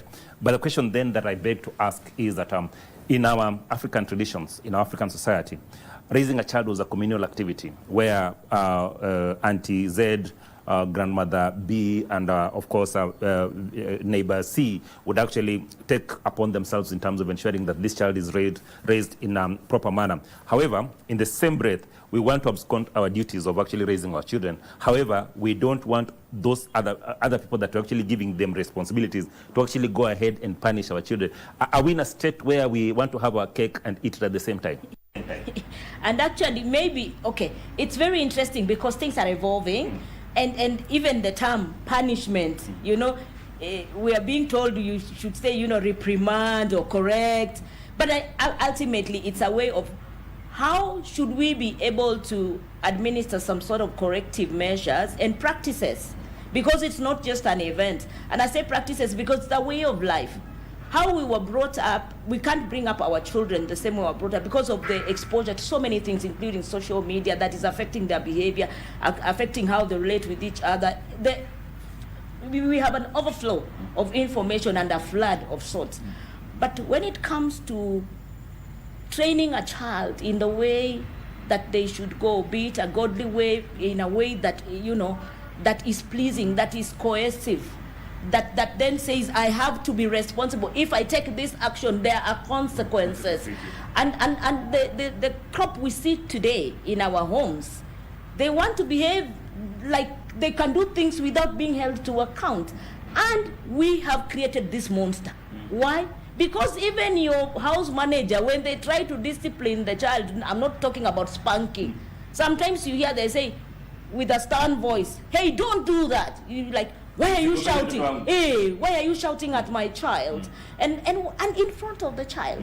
And so this child sees, oh, I can actually do something wrong, and my mother will protect me. So I can go and actually ban other people's children and lock the door, and they die, and my mom and dad will come and say, release my child. They should not go through the penal code and the structure and the laws, because every country has a law. And I think once we choose to disregard the laws, and the norms and the values that we should bring up our children with, then they end up in the hands of the penal code. And when they are there, it's not to say that their life has come to an end, but it is to say that we need to reflect and say, is it still possible to salvage the situation? And that's what we are looking at today. The unrest.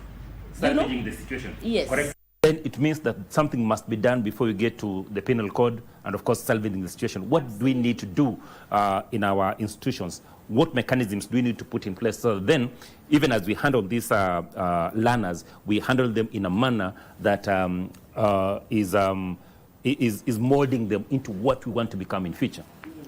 The reason why I was beginning with the home is deliberate. Yes. Because if we jump to the school before we take care of the home, we are skipping the gun. Yes, Dorcas, we are skipping the gun. Yes. This problem is now right at your doorstep. We are no longer at home. These kids have actually been brought to school. How then, the question is that how then in institutions do we ensure that this problem is actually solved so that then they don't actually ban their fellow students in school? You see, if we don't establish the problem and deal with it from the grassroots, even if we go to school, we are wasting time. So that's why I'm saying it has to be gradual. Because basically from my way of looking at it is that it's all boils down to an issue of relationship. How do you relate with your child? How will you relate with the teacher? How will the teachers relate with the learners? Something like that. But this has to begin from home. So we don't have to wait for fires to burn and then we put them off very fast and then go back to normal. No, that is where the problem is. That has actually been raised by students themselves and, of course, some very high-ranking government officials has been the issue of negotiation and participation, dialogue with the students, right? That when certain activities are supposed to happen in school, then there's need for that dialoguing with the students and telling them that, okay, this is what we want to do.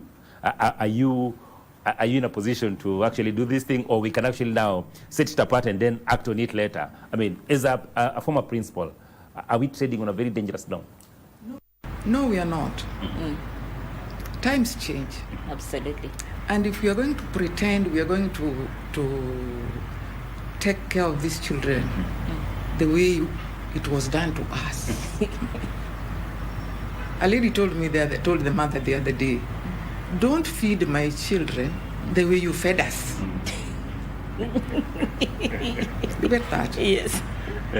There are certain aspects of life that we have to accept change.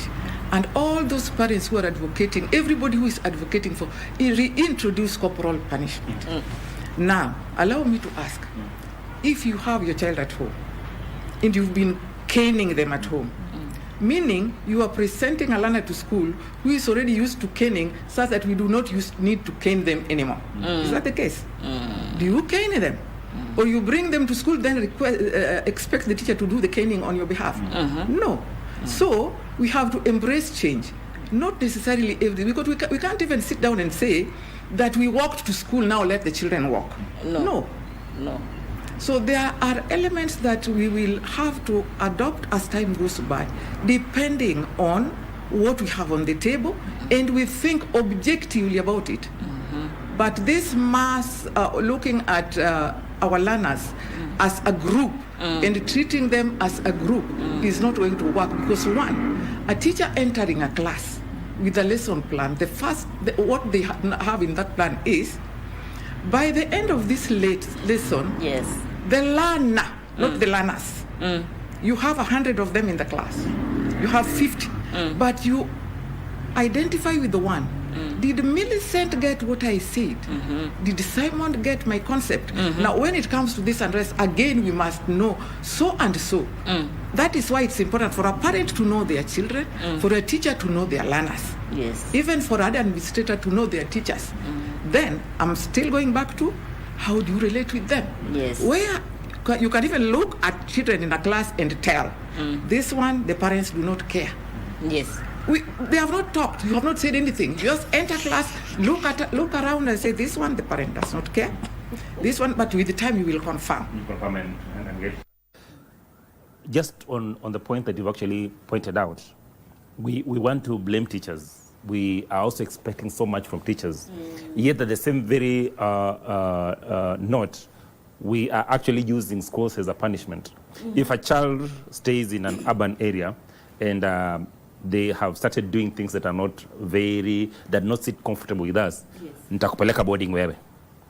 So then it is actually done as a punishment rather than, giving this child an opportunity to learn, or actually telling them, I'm taking you to this institution so that then you can actually get the knowledge you're supposed to get, and of course become a better person in the future. Quite often, this is done as a punishment. Has it contributed immensely to what we're actually witnessing, that we're actually taking criminals from our houses to schools and expecting that teachers can actually work with those criminals in schools? I think that is a very small percentage where parents say, I'll take you to boarding. Generally, boarding is the system we have here. That when you are through with this level, you proceed to this level, which is mostly boarding. Okay? So for me, that one I don't think I would buy.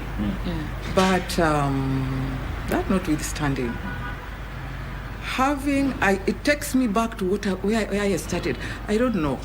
Let me tell you, there is no way we can discuss this even in a day and get where we want to get, because I will still take you back home. What the parents say back at home, not only about I will, as a punishment, go to boarding. No. Any other thing they say.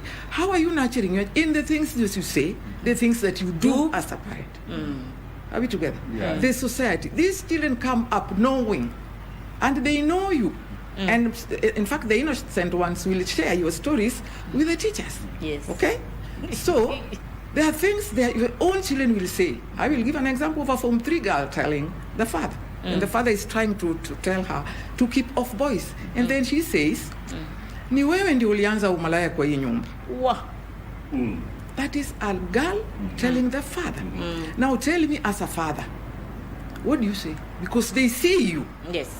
One thing no parent should imagine that they don't see you and not. For even when they're still young. Yes. And the ones that are coming after these Gen Zs are even going to be worse for lack of a better word. Yes. Your rallying call from the very basic level of the community has been that, one, we don't have role models.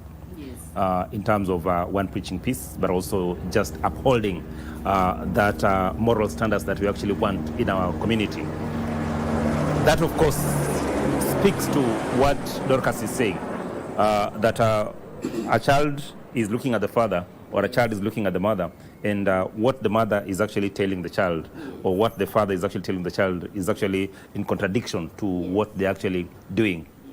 Is it something that actually needs to be dealt with decisively, including our political class? Absolutely. I think number one, from the peace angle, the danger of a single story, you're telling the story from one angle and forgetting that there could be so many other dimensions to the story. And if you miss those other elements, you're most likely to get it wrong or to be fixed on one narrative without a counter narrative. And I want to really echo what she said. If you are telling the child this, but your actions speak differently.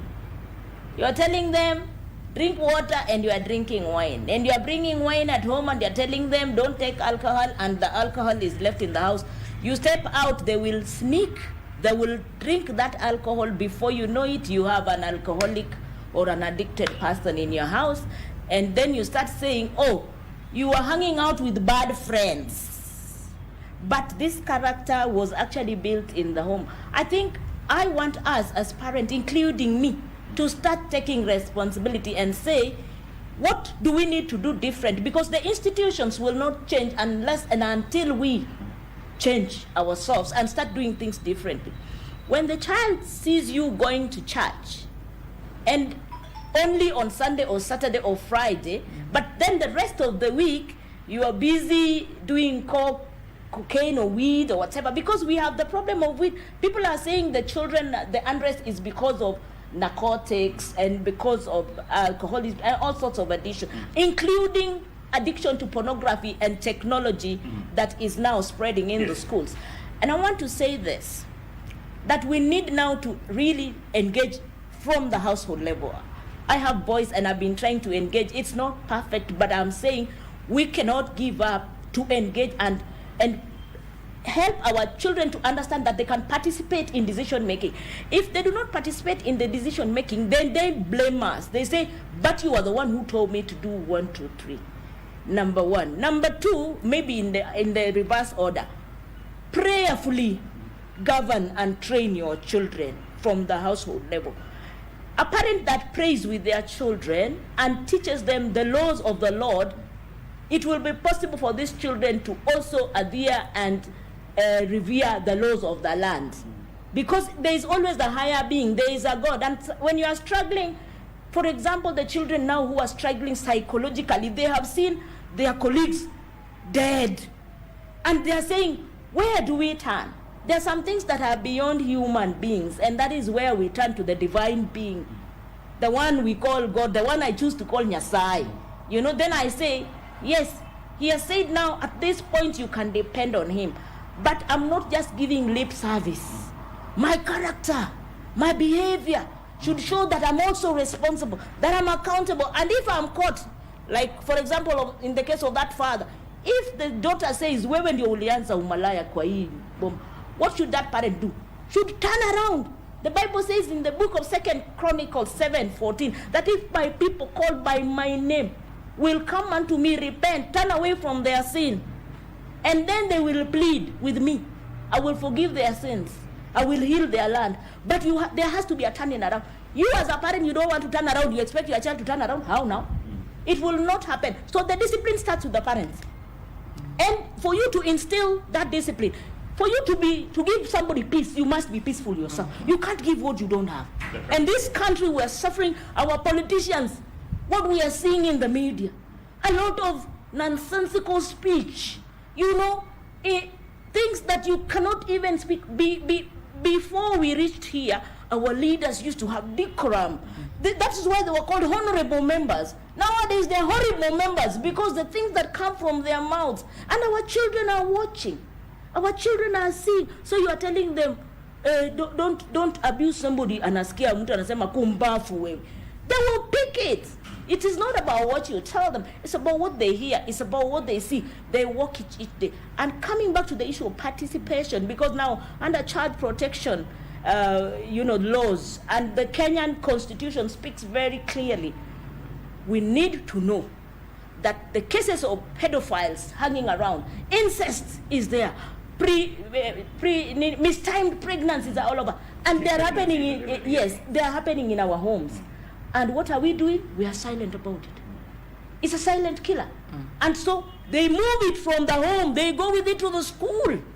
When they go to the school, they see your child who you taught values behaving differently, and they pick on this child and they start bullying.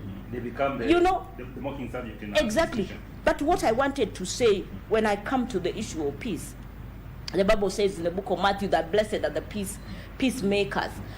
You have a responsibility to bring peace to yourself, to your family, and to the environment around you. And what we've been doing in the schools is to try to create a money clubs. But this is a minute component. It is something, yes, because their money club in the schools is supposed to inculcate the culture of peace and non-violence, that to teach the learners that you can actually have non-violent ways of solving issues, expressing yourself, and also dissenting peacefully.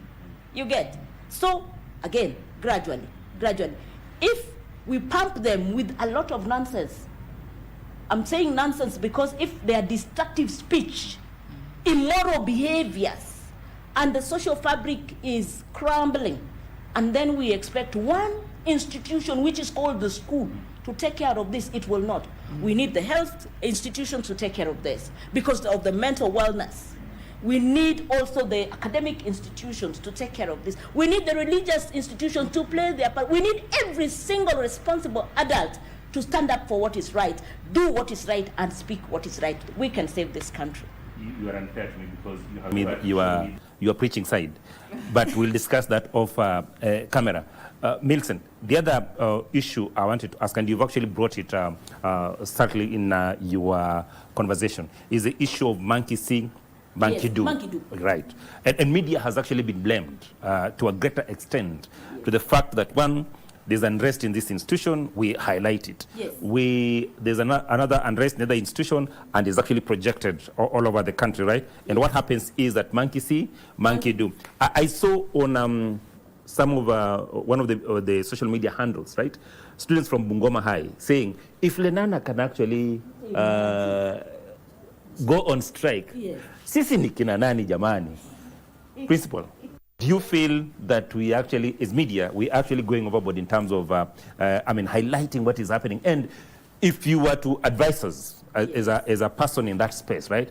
If you are to advise us, how would you want us actually to cover these events so that then, one, we do not give a platform to students that can actually see what is happening and then say, si hata wameenda. And of course, it is actually boiling to an extent that now teachers actually opting to actually take their kids home and say, nyendeni tu nyumbani until pressure cools down. While I was coming here, I just met students from Kisumu Boys, right? I understand that most of the students were actually supposed to go on a midterm around 20th of June.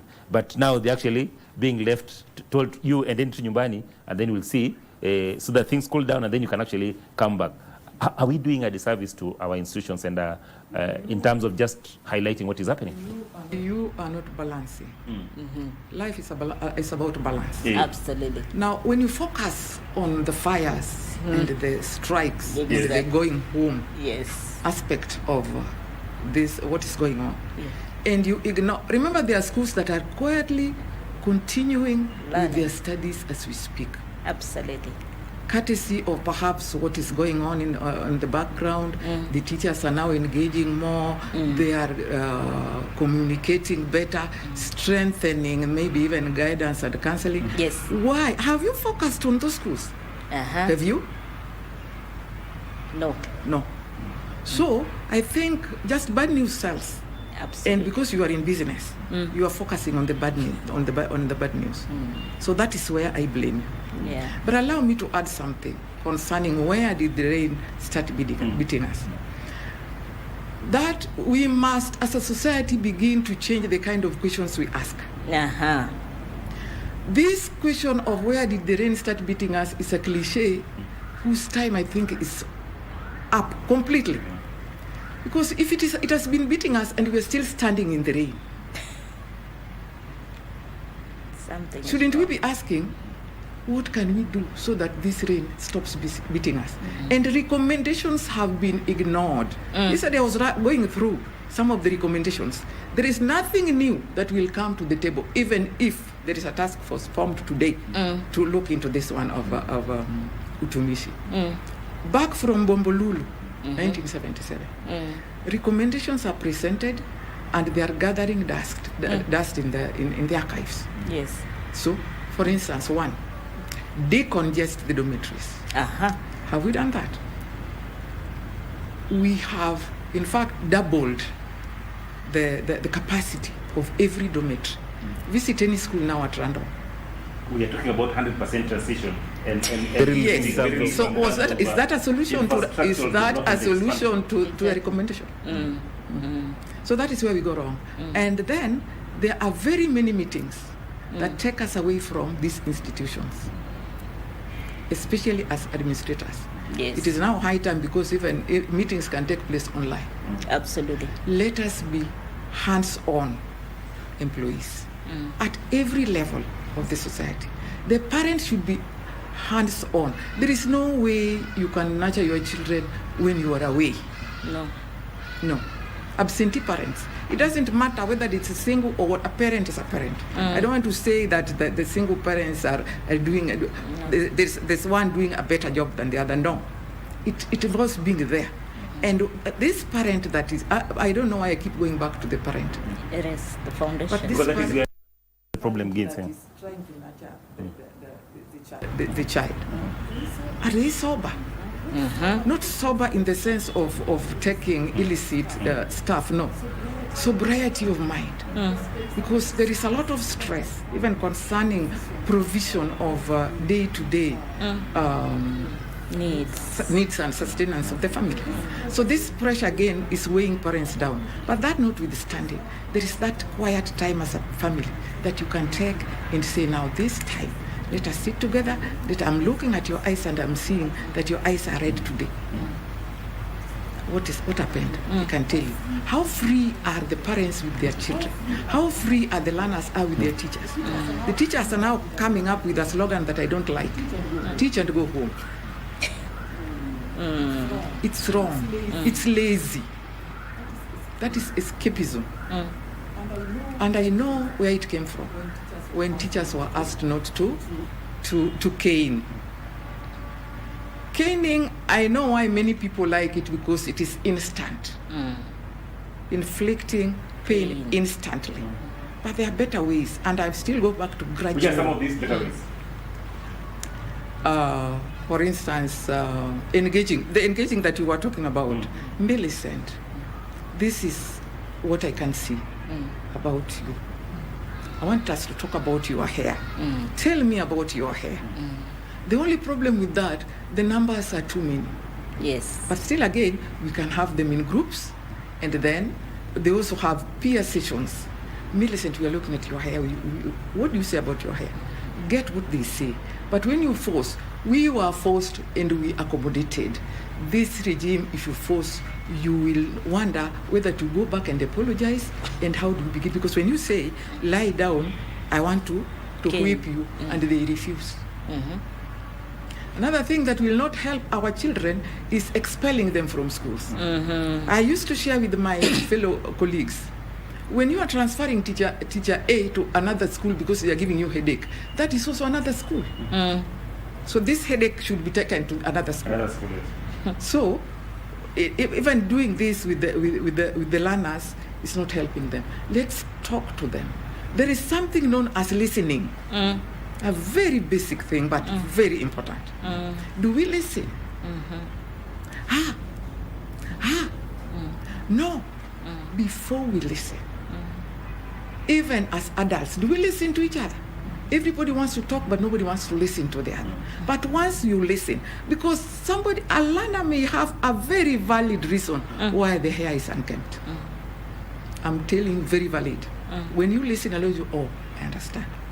That is why this hair, there is something. In fact, go home and cut your hair is a very primitive way of handling learners. Now, go home and cut your hair. This hair can be sorted out here. If it is plaiting, there was a time a learner was brought to me because the hair was unkempt, and it was not plaited. I just took a comb and plaited. 5 minutes, done. Go to class. So the parent will see and say, who did your hair? If they see, those who see, because I tell you, most of our parents are not there. They woke up and left, you did not see them. They come back in the evening and sleep, you have not seen them. So what are we doing?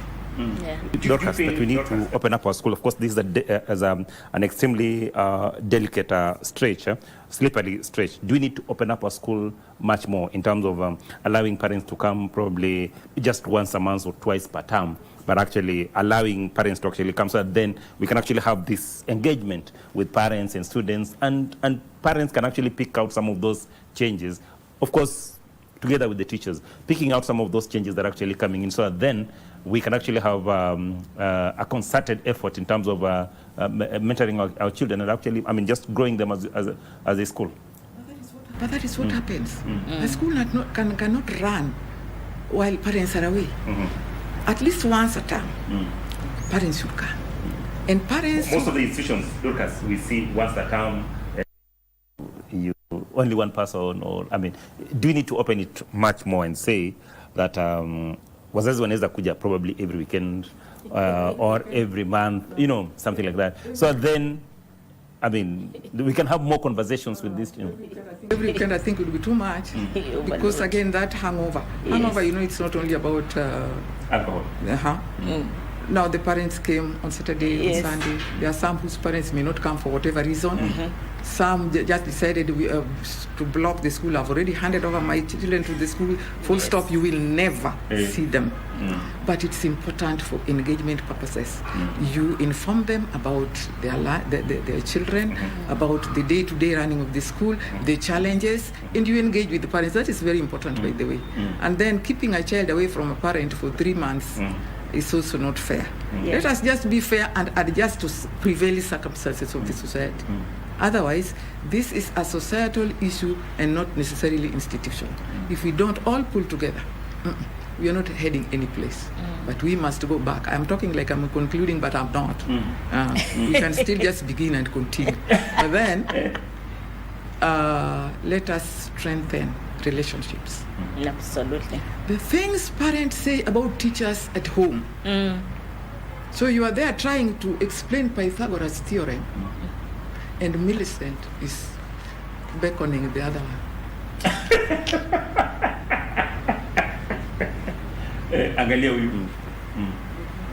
Even though our teachers are also to take blame for some of the things they do. Because again, a learner, depending on their relationship with the father or the mother, they will come and tell you, this is what teacher so-and-so, one learner told the parent, teacher so-and-so I think is not interested in work anymore. Today he came to class, put his legs on the table, leaned back on the chair and asked anybody who has finished to bring the book. You see, a learner is saying that this teacher, so they also understand this one is not interested in his work anymore. And this was a young learner. So teachers are also to blame, but they are overwhelmed. But that does not give them reason to say, teach and go home. No. Do your best and let God do the rest. That is what I would tell them. It is overwhelming. If you are given 100 learners in a class, and from here you are going to another 100 in a different class, it is humanly not possible. And then there is somebody on your back pushing for results. And that brings me to results. We moved from 844 to this one, CBC. Yes. CBC and then CBE. Yes. So, even if we move again to 7, was it 7, 4, 2, 3? Yes. We are still not going to solve the problem of, what was I saying? This is average, the mean, the performance. Yes, that is where another big problem is. There is this teacher with so many. Marking alone is not possible. Let nobody cheat you. You also know there's no way you have completed marking 100 from another class, you go to another, and that is not possible. So there are things even the officer coming to find out whether the work is done. No, that at the ground things are not the same. They say the things are different. Are we together? Yes. That's true. Milton. Yes. She's touched on. And social media is actually awash with teachers of these institutions from the very basic level, doing their own things. Wengine wanaongelesha watoto, just highlighting what is happening in their homes, small kids, small children, small learners, young learners actually telling teachers what is happening at home. And of course, it brings out what we are discussing.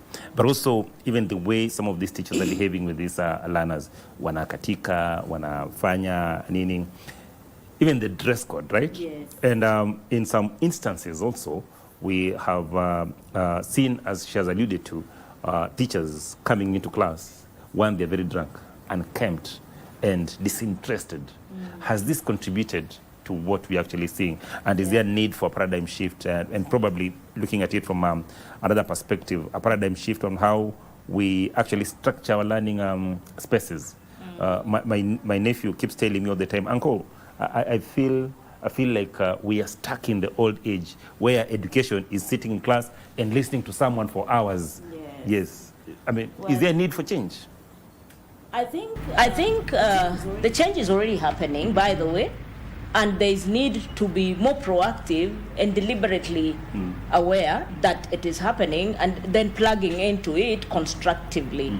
Number one, we are saying that learning should be made fun and it needs to be enjoyable. And I think most of the schools are struggling. Yes, but I'm saying they're struggling because you need to be aided to make that fun. Of course, we've seen also, you talk of social media, there's this mwalimu that says, Mama, Milka, you know. So, you know, just also trying to engage, that's a way of engaging the children and telling them that you can think outside the box, you can be creative on even how to do maths, you know, and how to look at science, you know, now this promotion of STEM, and so to dealing with some stereotypes and saying, yeah, it can be done differently, it's working, it can work even better. However, we also have to be cognizant of the fact that there are certain things that need to be in place. If the government does not want to put money in education to enable the teachers to have good, not only good classrooms, you know, so much emphasis is put on the external infrastructure, but how about the human being? You know, there was this good idea of even trying to have counselors within the schools, but how many of them have the skills? It's like expecting every preacher to know how to do marital counseling. They are not experts. They can read the Bible, but they do not have the technical know-how. So again, that requires money. It requires somebody to invest. It's an investment. So we need to invest in the teachers, and we need to be true. If we are saying the ratio of teacher to learners need to be considered, of course we need to do something about it. We cannot continue with pilferage in this country. We cannot continue to watch our leaders invest in non-issues like having Madaraka Day celebrations, splurging money, whereas that money, if you just took a bit of that money and put it in the education sector and say the school fees, you know, in the Uhuru time, they had worked on the school fees to bring it a little bit down. But if the money is now taken to all sorts of things, or building blocks, affordable housing, a lot of money there, but the human being that will need to work through this house and even, you know, to grow this nation is left to suffer, because the children are the leaders of today and tomorrow. If we leave this education sector to crumble, then we don't have a country. We don't have a country. Why? Because we've chosen to invest in non-issues. We are majoring on the minor and minoring on the major. I'm saying we need to put money to retrain even the teachers. You introduce CBE, CBC, you know, it's the same thing in the health sector. You take out NHIF, you bring shushu, and then people don't even know. It's a whole confusion. So we're saying the unrest is because things are boiling. The tension is in the house. Because parents are wondering, I'm going to hospital, SHA is not working for me. I'm going to school, there's no school. Bursary, selectively, you know. So you need to know who to be able to even be. Let us have uniformity, let us be proactive, let us put money where it needs to be so that this country can work for everybody, not just for the rich. And that's why I'm making this call to our leaders. Rethink how you do your things. And don't overburden one sector that it is only the teachers. No, parents, you take responsibility. I take mine, you take yours. We educate people. Let us have a country that is ruled by the law and people live according to the sense of responsibility and accountability. Well, advocate. In this case, this government has really tried in terms of employment of teachers. Dorcas, you'll agree. Over 100,000 teachers have actually been employed. I mean, bringing some level of improvement in that sector in terms of personnel, just having enough personnel. Of course, we will look buildings and everything. Dorcas is actually shaking her head, and I want her to actually just conclude with that topic. The government has actually done whatever it can, but of course, there's need for more in terms of ensuring that, of course, we have special departments, as she says, ones that will actually take care of mental health of students, so that then you don't find ourselves in this situation, right? Yeah, and teachers. Even 100 teachers is a drop of water in the ocean. Yeah, if that is what you mean, that the government has tried. Over 100,000. It's quite a figure. No. There are schools that are suffering in terms of staffing. there are schools that are overstaffed. So whether a school is overstaffed or understaffed now is another docket. But bottom line, there is heavy understaffing. That is why the teachers are overwhelmed and demoralized. Even the learners themselves are overwhelmed and demoralized. The same is happening even at the home. Okay? Overwhelmed and demoralized. So let us find ways of balancing. Again, come back to balancing. And set our priorities right. For instance, when it comes to funding, there are dockets are here, even the body works in such a way that one organ can say, transfer this. Some cell can say, no, we are suffering here. There's democracy in the human system. We can, our leaders are sensible enough to reason and say, let us fund this more and lower this. But when we overfund areas that are not really every area is important, yes, but some are more. For instance, taking care of our learners is a priority that everybody should take very, very seriously. Very seriously. Millicent, in conclusion. Let us bring discipline from the home. Let us live and teach our children in a way that they need to understand for every action there is a consequence, not in a punitive manner. And also let us stop being so legalistic, because everything, ukinichapa nitakushtaki. No, let us just embrace our humanness and say it is important to have a healthy community, and the health starts with the mindset. And if we have healthy people, and indeed if we are religious as we say we are, then let us know that bad manners is bad manners and it can never be good manners. Let us be responsible citizens. Let us bring our children where they need to be, and let us stop scapegoating and blaming. The blame game is not helping us. Let each person see that they have a part to play, and let them play it effectively to the best of their ability for the good of every other person in this nation. Great. Listen, when you're not on just ending on a note, is that each and every one of us has a responsibility to play.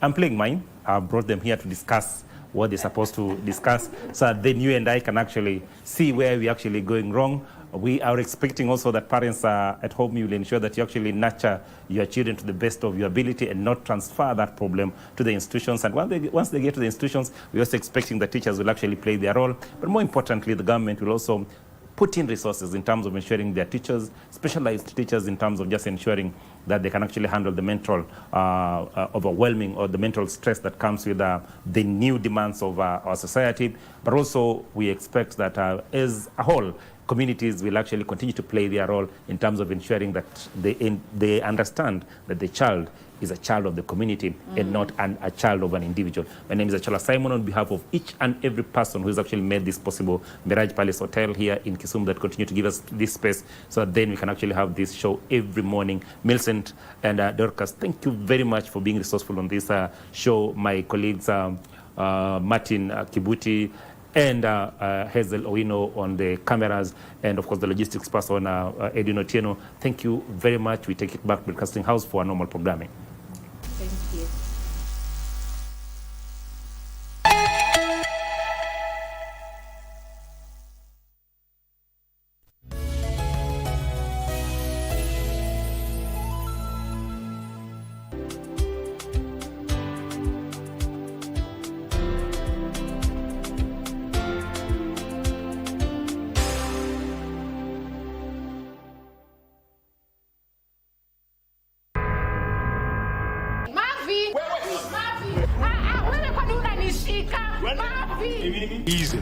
Easy. I am clean.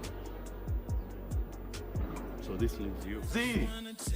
Who's he? Hey! Mwanamke anajaribu, si ndio? Sijamuona. Sijamuona, madam. Hello. Who's this?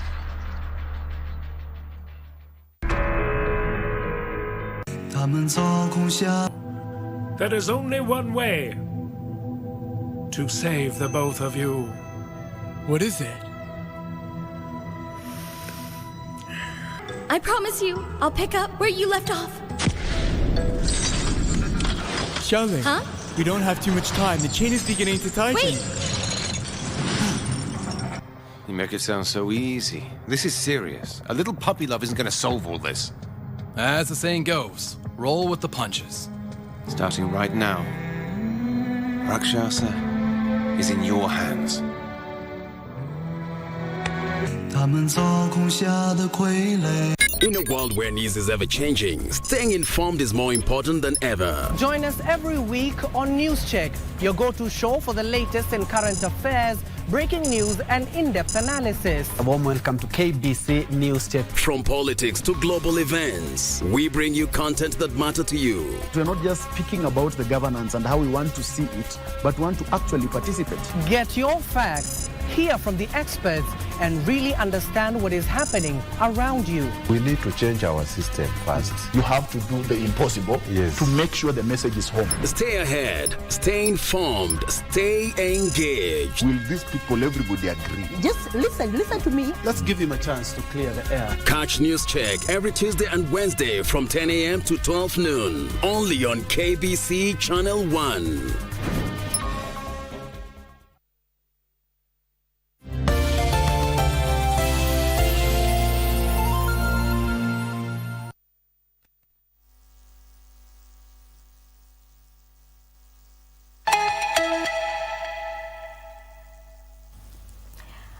Thank you for staying with us. This is Good Morning Kenya, and right now we have officially gotten to our Family Check segment where we talk matters the family.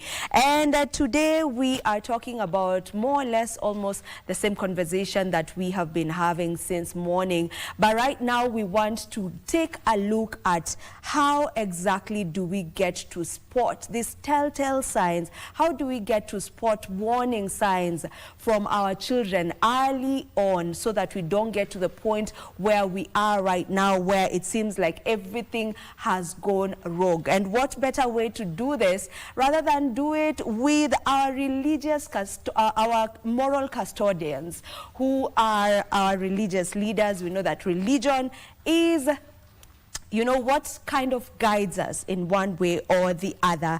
And I am more than pleased to introduce my guest. I will begin with my far right. That is Rose Njoka. Rose Njoka is a board member of the Interreligious Council of Kenya. Welcome to the show. It's a pleasure to have you here. And then we also have Sheikh Salim Charo from the National Muslim Leaders Forum, and also a member of the Interreligion Council of Kenya. Welcome to the program. Thank you. It is very important for us to have this conversation. I am sure that even you yourselves are really battling with what exactly is going on. Where are we going wrong? And I want us to begin exactly there. What is going on? Where have we lost our way? Where are we going wrong? Let me begin with you. Okay, thank you very much for having me. And secondly, I think it's a state that I think every Kenyan, you know, is wondering what is really happening. And it's not the first time that this is happening. We have a couple of years back, we had similar experiences in schools. To an extent, there was a time even we had that, in fact, I experienced that even some schools, you know, had to seek divine intervention. You know, sema hii spirit ya kuchoma shule ifanye nini, iombewe, we cast it and stuff. So, and we would, you know, I think we are really speculating. You know, no one knows what is happening, because some you'll think maybe it's exams. Yeah, but it's not the first time they are sitting for their exams, and they've done exams before, and others, even we, all of us here, we've done exams before. But generally, from what maybe personal analysis, I think things like poor parenting contribute.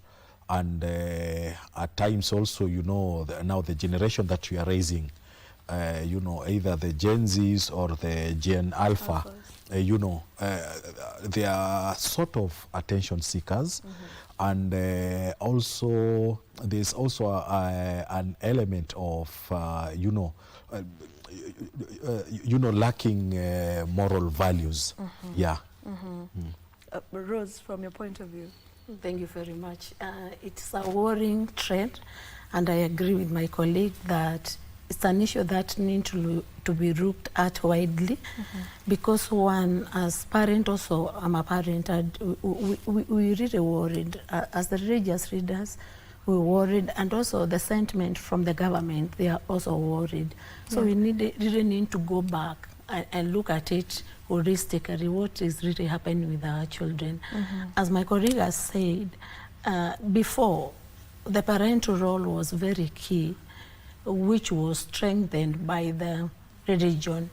But what we are seeing today, it's really a mess. And we're asking, are we failing as parents? Are we failing as the faith leaders? Or who is to blame? Which call us for now a collective responsibility and look at these things in a different lens so that we can be able to support our children. Yeah. Would you say that there are maybe signs that we tend to dismiss or have been dismissing over the years as normal teenage behavior? Unajua huyu amefanya hivi, unaona ni kawaida tu, it's a stage, they'll come out of it. Do you feel like that has also gotten us to the point that we are in right now, where it's like we don't have control really? Absolutely. If I pick it up first, and I blame it on parents.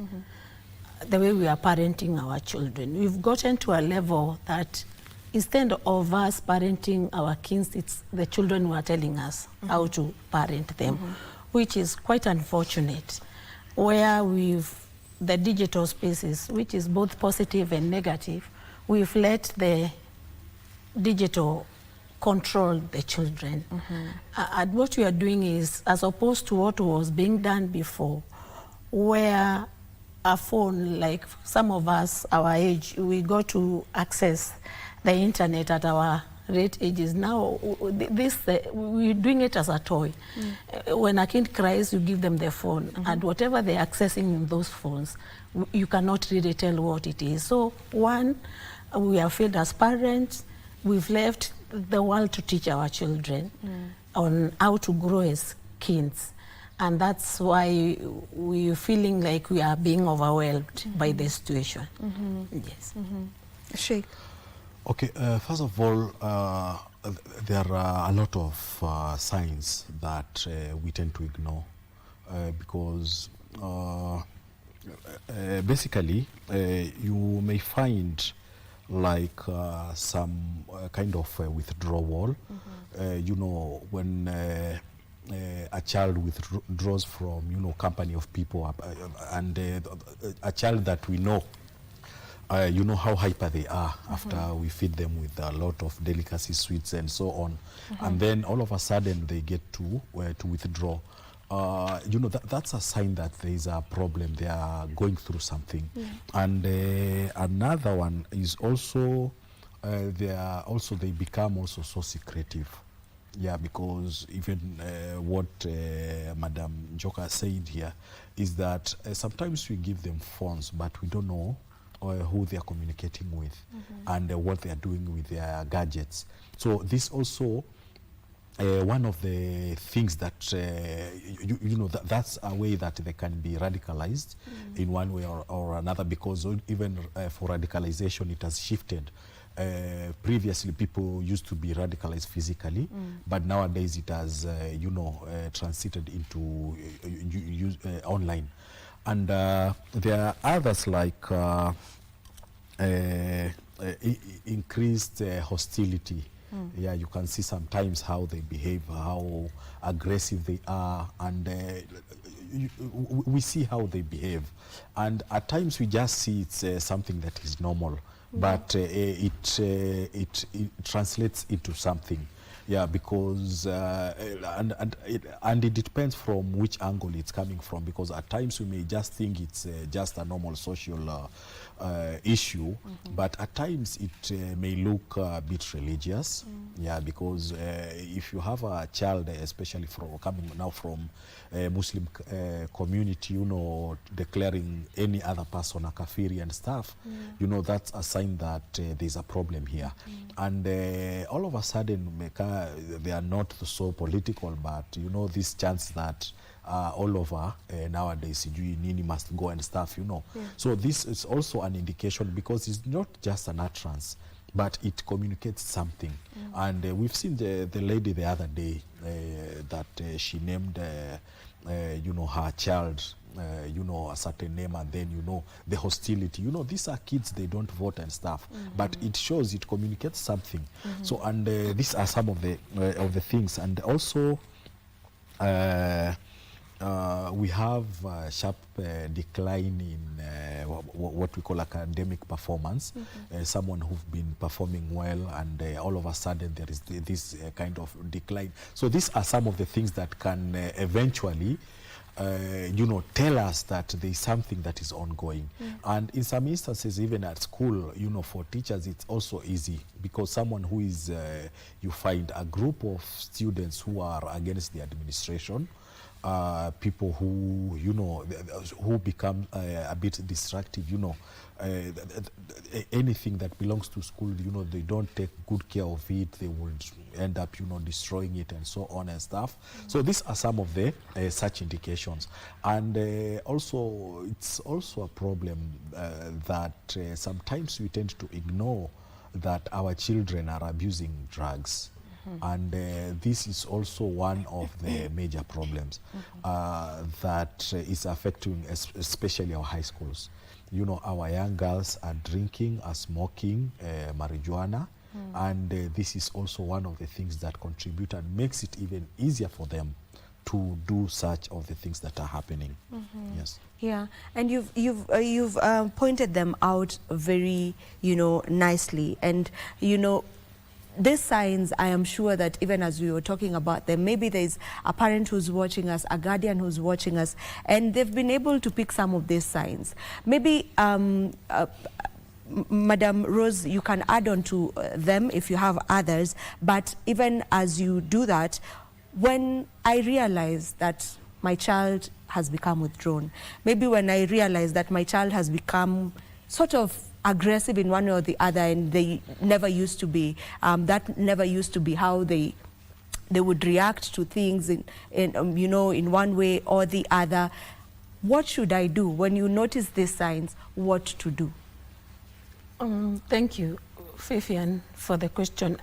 Again, I'll go back to what my colleague has mentioned about the indicators that this kid is doing what they are not supposed to do.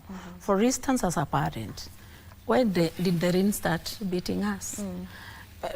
Because when you start, a kid start withdrawing in grade 6, for instance, it shows there has been a gap in between when this kid is young and when she's in grade 6. What the trend now is that we have hands off our children. We've stopped being our children's best friends, and this is why we are seeing ourselves where we are. For instance, I was thinking when I looked at what is happening in schools, and as was wondering, when the 6 kids, those children who are in Rimad, and it's quite sad, when the parent heard about the banning of their schools, I'm very sure some parent to those kids were like, my kid could be there. My kid could be one of them. Because they have been seeing the signs, they have been seeing what the kids are doing. So there are those who are 100% convinced my kid is there. There are others who are got by surprise, of course.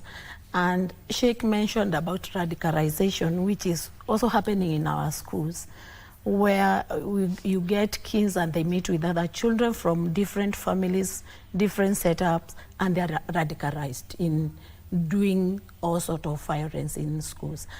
So there are a lot of the indication that this kid is not growing up as I expect as a parent, also has been contributed by us being very far and letting the responsibility of you know, responsibility of our children to other people's hands. For instance, there are so many parents who are taking their children to boarding schools, and I understand, because we have to work and provide for them, as early as in grade 2. Who are you leaving your child with in that boarding school? Those are also some issues which we need to interrogate and engage so that we can see forge a way forward to protect our children. So what I'm getting from that also is we need to have proper relationships, and that is relationships with the parents and teachers as well, because now it's like you're handing over your child, and if I'm not wrong, they spend majority of their time in school compared to them being at home, especially those that are in boarding schools. So we need to have that relationship as well, the parent-teacher relationship. And when we talk about the parent-teacher relationship, how should that look like? Having in mind that, you know, as you mentioned, sometimes we release our kids to boarding schools or our children to boarding schools because we need to fend for them. You know, so the best way to go about it is ensuring they're in a safe place, because we look at schools as a safe space, and then you go about your business. So what time do you have to ensure that you also have that teacher-parent relationship so that you're able to know exactly, you know, how your child is faring, even behavior-wise? Okay, first of all, it's important to have that relationship. I remember it used to be kind of a triangle, you know, that parent, child, and teacher relationship.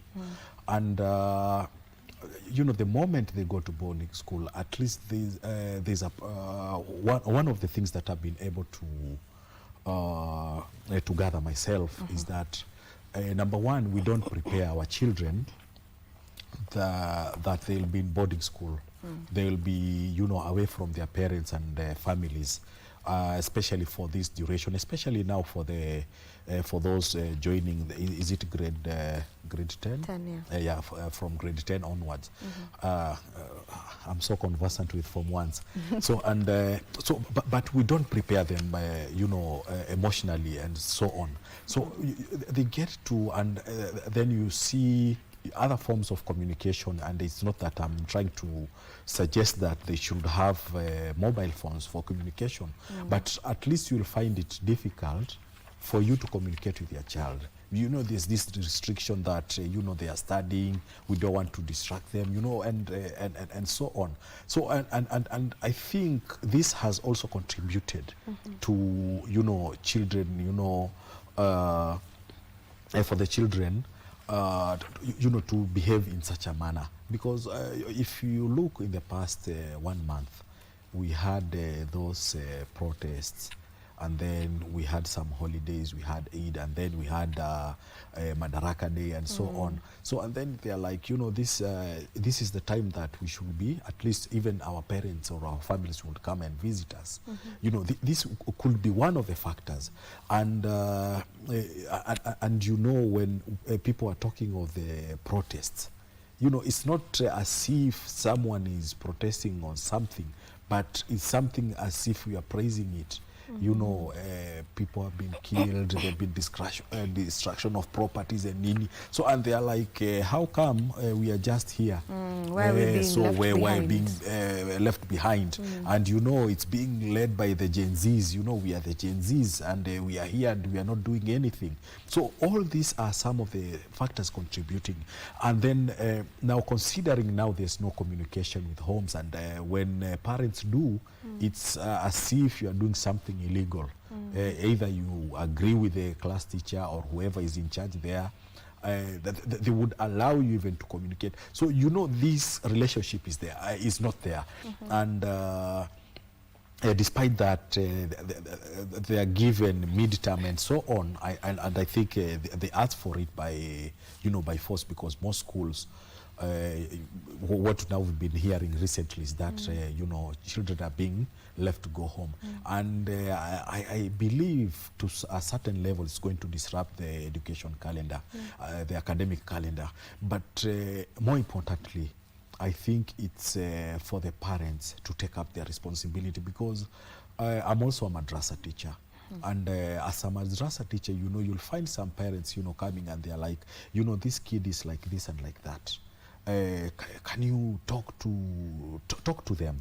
And like to certain extent, you know, others are like, you know, this child is like this, you need to punish, you know. But if you as the parent, you know, you fail to this level, and the children realize that you as a parent, you cannot do anything, you know, so we just leave things like that, and it means that now they are the ones who will be dictating, you know, they will be controlling everything and so on. So it's up to the parents, you know, as we are talking of this relationship of teachers, parents and the children, at least to communicate the same thing, and let the parents also use their authority as parents. Talk to their children. I know there are a lot of things, you know, how we communicate to our children.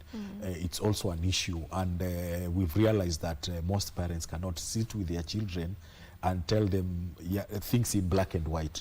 There is that problem. And that's why we leave these things to other people. And as much as they may put it the way they put, you know, as experts and so on, but some of this discussion we don't have with our parents. But you don't know how effective when some of this information comes from our parents. You know, it's something that will keep it, you know, close to your heart and so on. So it's important that parents, we also learn on how to communicate with our children, especially the teenagers, because that's where the problem is. And speaking about the communication bit of it, what conversations should parents be having with their children? Because I mean, we've gotten to a point where we need to be very intentional. So what are these very intentional conversations that parents should be ensuring they're having with their children over and over or regularly? Maybe let me hand something before I get to the communication on collaboration, because we need to collaborate, the parents, teachers, the government, all the stakeholders in the education sector, because most of the schools, the ends, and I'm not condemning them or blaming them, they have become a lone ranger. So when issues come, they are not really able to handle them. But if they can work together as a team with the teachers, with the children, and also with the security agencies around the schools, we have the local administration. Everybody should work in the area of their jurisdiction to avert some of these occurrences which are happening in our schools. So it's a collective responsibility, as I'm putting it, so that we can all work together and get to see where the gap is. When you come to communication, there's a way a parent communicates to their children. There's a way a clergy communicates to the congregations. And there's a way even the school teachers communicate to the children. As parents, these are basic communication. Get to know your kid, as my colleague Sheikh has said, get to understand their feelings. Sometimes we come home very tired and you don't want to listen to the experiences in school. So it is important to create time with our children to see how they are feeling, to listen to them, what they like, what they don't like. I can share an experience I had sometimes back. One of my kids, I have many children, and one day he came to school, he loved maths, and he told me, "Mommy, I'll never answer any question in class." And I was like, why? And he said, "The teacher doesn't like me." So I asked him, "What's the name of this teacher?" And he told me. So what I did as a smart parent, I went to that school and I asked the head teacher, I wanted to see the maths teacher. So when the maths teacher came, I started with the praises. You know, I wanted to meet you. My son has been talking highly of you. You are a very good teacher. You see, now I didn't go condemning the teacher. My son keeps raising his hand in class and you don't ask him questions. These are kids, remember? So I told him, I'm so grateful. I had to come and see you. You know, the way we communicate to the teachers as parents also make it easy for our children to be in school. So I didn't go like condemning the teacher. I didn't go like telling him that my son is saying A, B, C, D. So I was like, my son is all praises of how good you are. And immediately the attitude and the tone of our teacher changed. And from there, my son has been performing well. Now he's a big man. And that was some times back. I think also as parents, the way we speak to the people we've left to take care of our children also makes a lot of difference. So when we discuss teachers with our children, that's a big mistake that we make as parents. When a kid come home and tell you the teacher doesn't like me, get to know why he does not like your kid. When you discuss about Mrs. So-and-so with your children and is the teacher of your kids, again we are planting a seed which will not be able to undo because it will be too late. So communicating with our children needs a lot of wisdom and a lot of, what can I say, a lot of grace, because sometimes it is not easy, and especially when they get to a teenage where they are hearing a lot of voices. So we need to direct them on what voice do they listen to as parents. Yeah, and would you also say, you know, just, you know, in that line, would you say that sometimes the teacher's hands feel tied? Because there's particular students that maybe the teacher might not even be able to reprimand, kwa sababu utapata hata pengine wanasema yule usijaribu kwa sababu mamake ni stima ama the dad ni stima, like they'll just come here and cause problems. So would you say sometimes the teacher's hands are tied, and especially now where, you know, caning has been abolished and all of that? Yeah, it's a big problem. I think Reverend Apat alisaidia is the good book that says spare the rod, spoil the child. Na unakuta hata Waswahili walisema ukicha mwana kulia utalia wewe. Yani ukiogopa mtoto kulia wewe ndio utalia.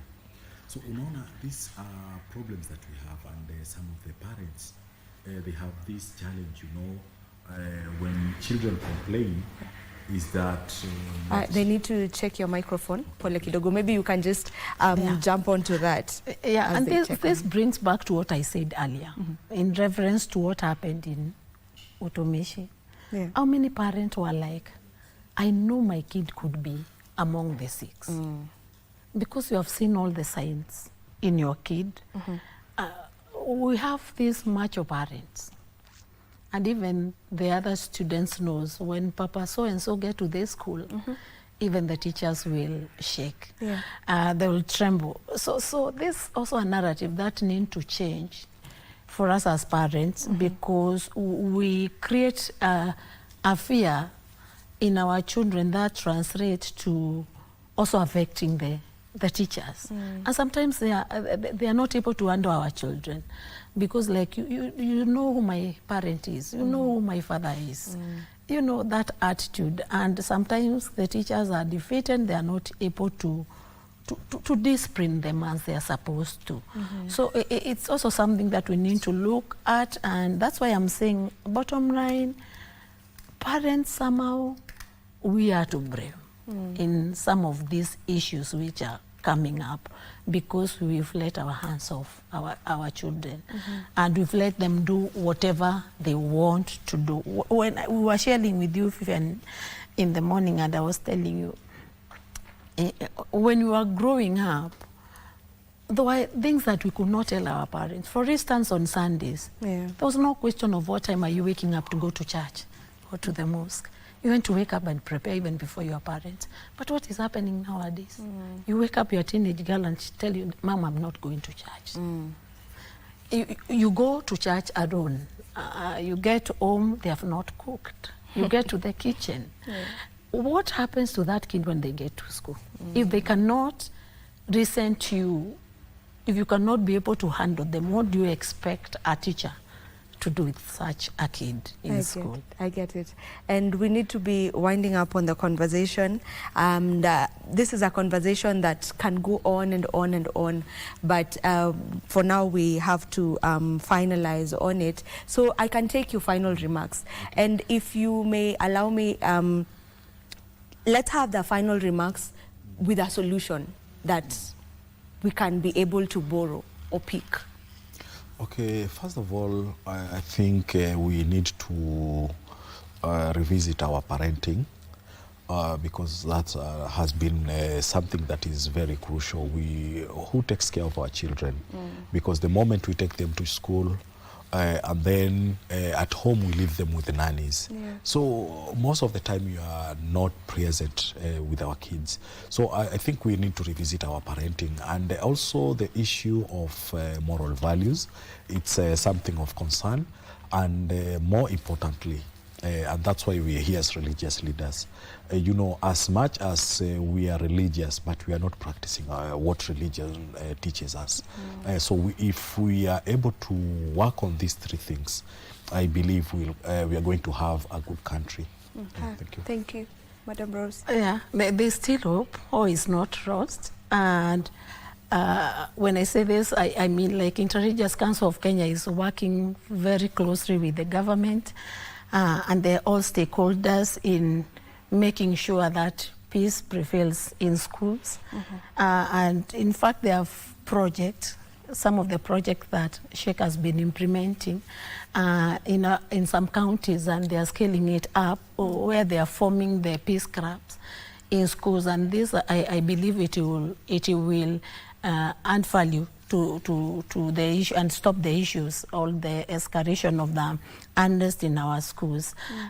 Inter-Religious Council of Kenya, as a body that coordinates all the religious coordinating bodies, faith bodies in Kenya, bring on board all the faiths, Christian, Muslim, and also they're looking at the issues of chaplaincy in schools, which will add value to the process. So all is not lost. I encourage my parents, it's not lost, we can do better.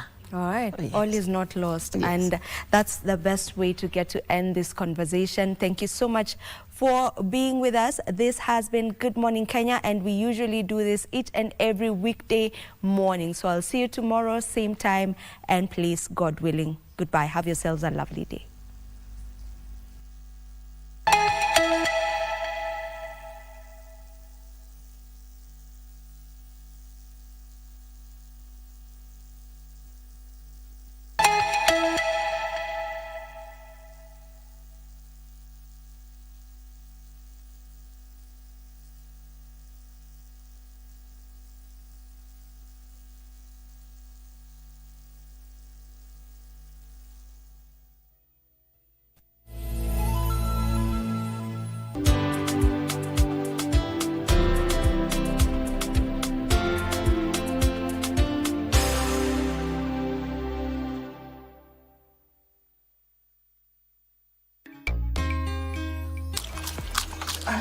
Unajaribu nini? Umesikia vile ni mzuri? Nani aligundua hii kitu bwana? Akasema maembe yaanguka. Ojo demokrasia anaitwa Aisha Kinyabuto. Sisi ndio wale tunakulaga kwa hoteli kubwa kubwa kiasi. Ani ambaye anahusika na upishi kwa hiyo hoteli. Kida ya kwa hapi, ile kiwango ambayo nimeletewa. Wewe bado huko kiwango ya omena. Uwezi yaka pilipili mingi hivi na expect mtu akule hii samaki. Si umekula mvaga ungali umemaliza. Mbona kwa hiyo hoteli nasungusha? Mwanaume msima unasunguka huku kwa sababu ya chakula. Mama, wewe ni manager wa hiyo hoteli. Sasa sijui kwa nini unagombana. Yoni hujuma, yoni hujuma. Ayai. Ala. Are you ready for the next big thing in tech?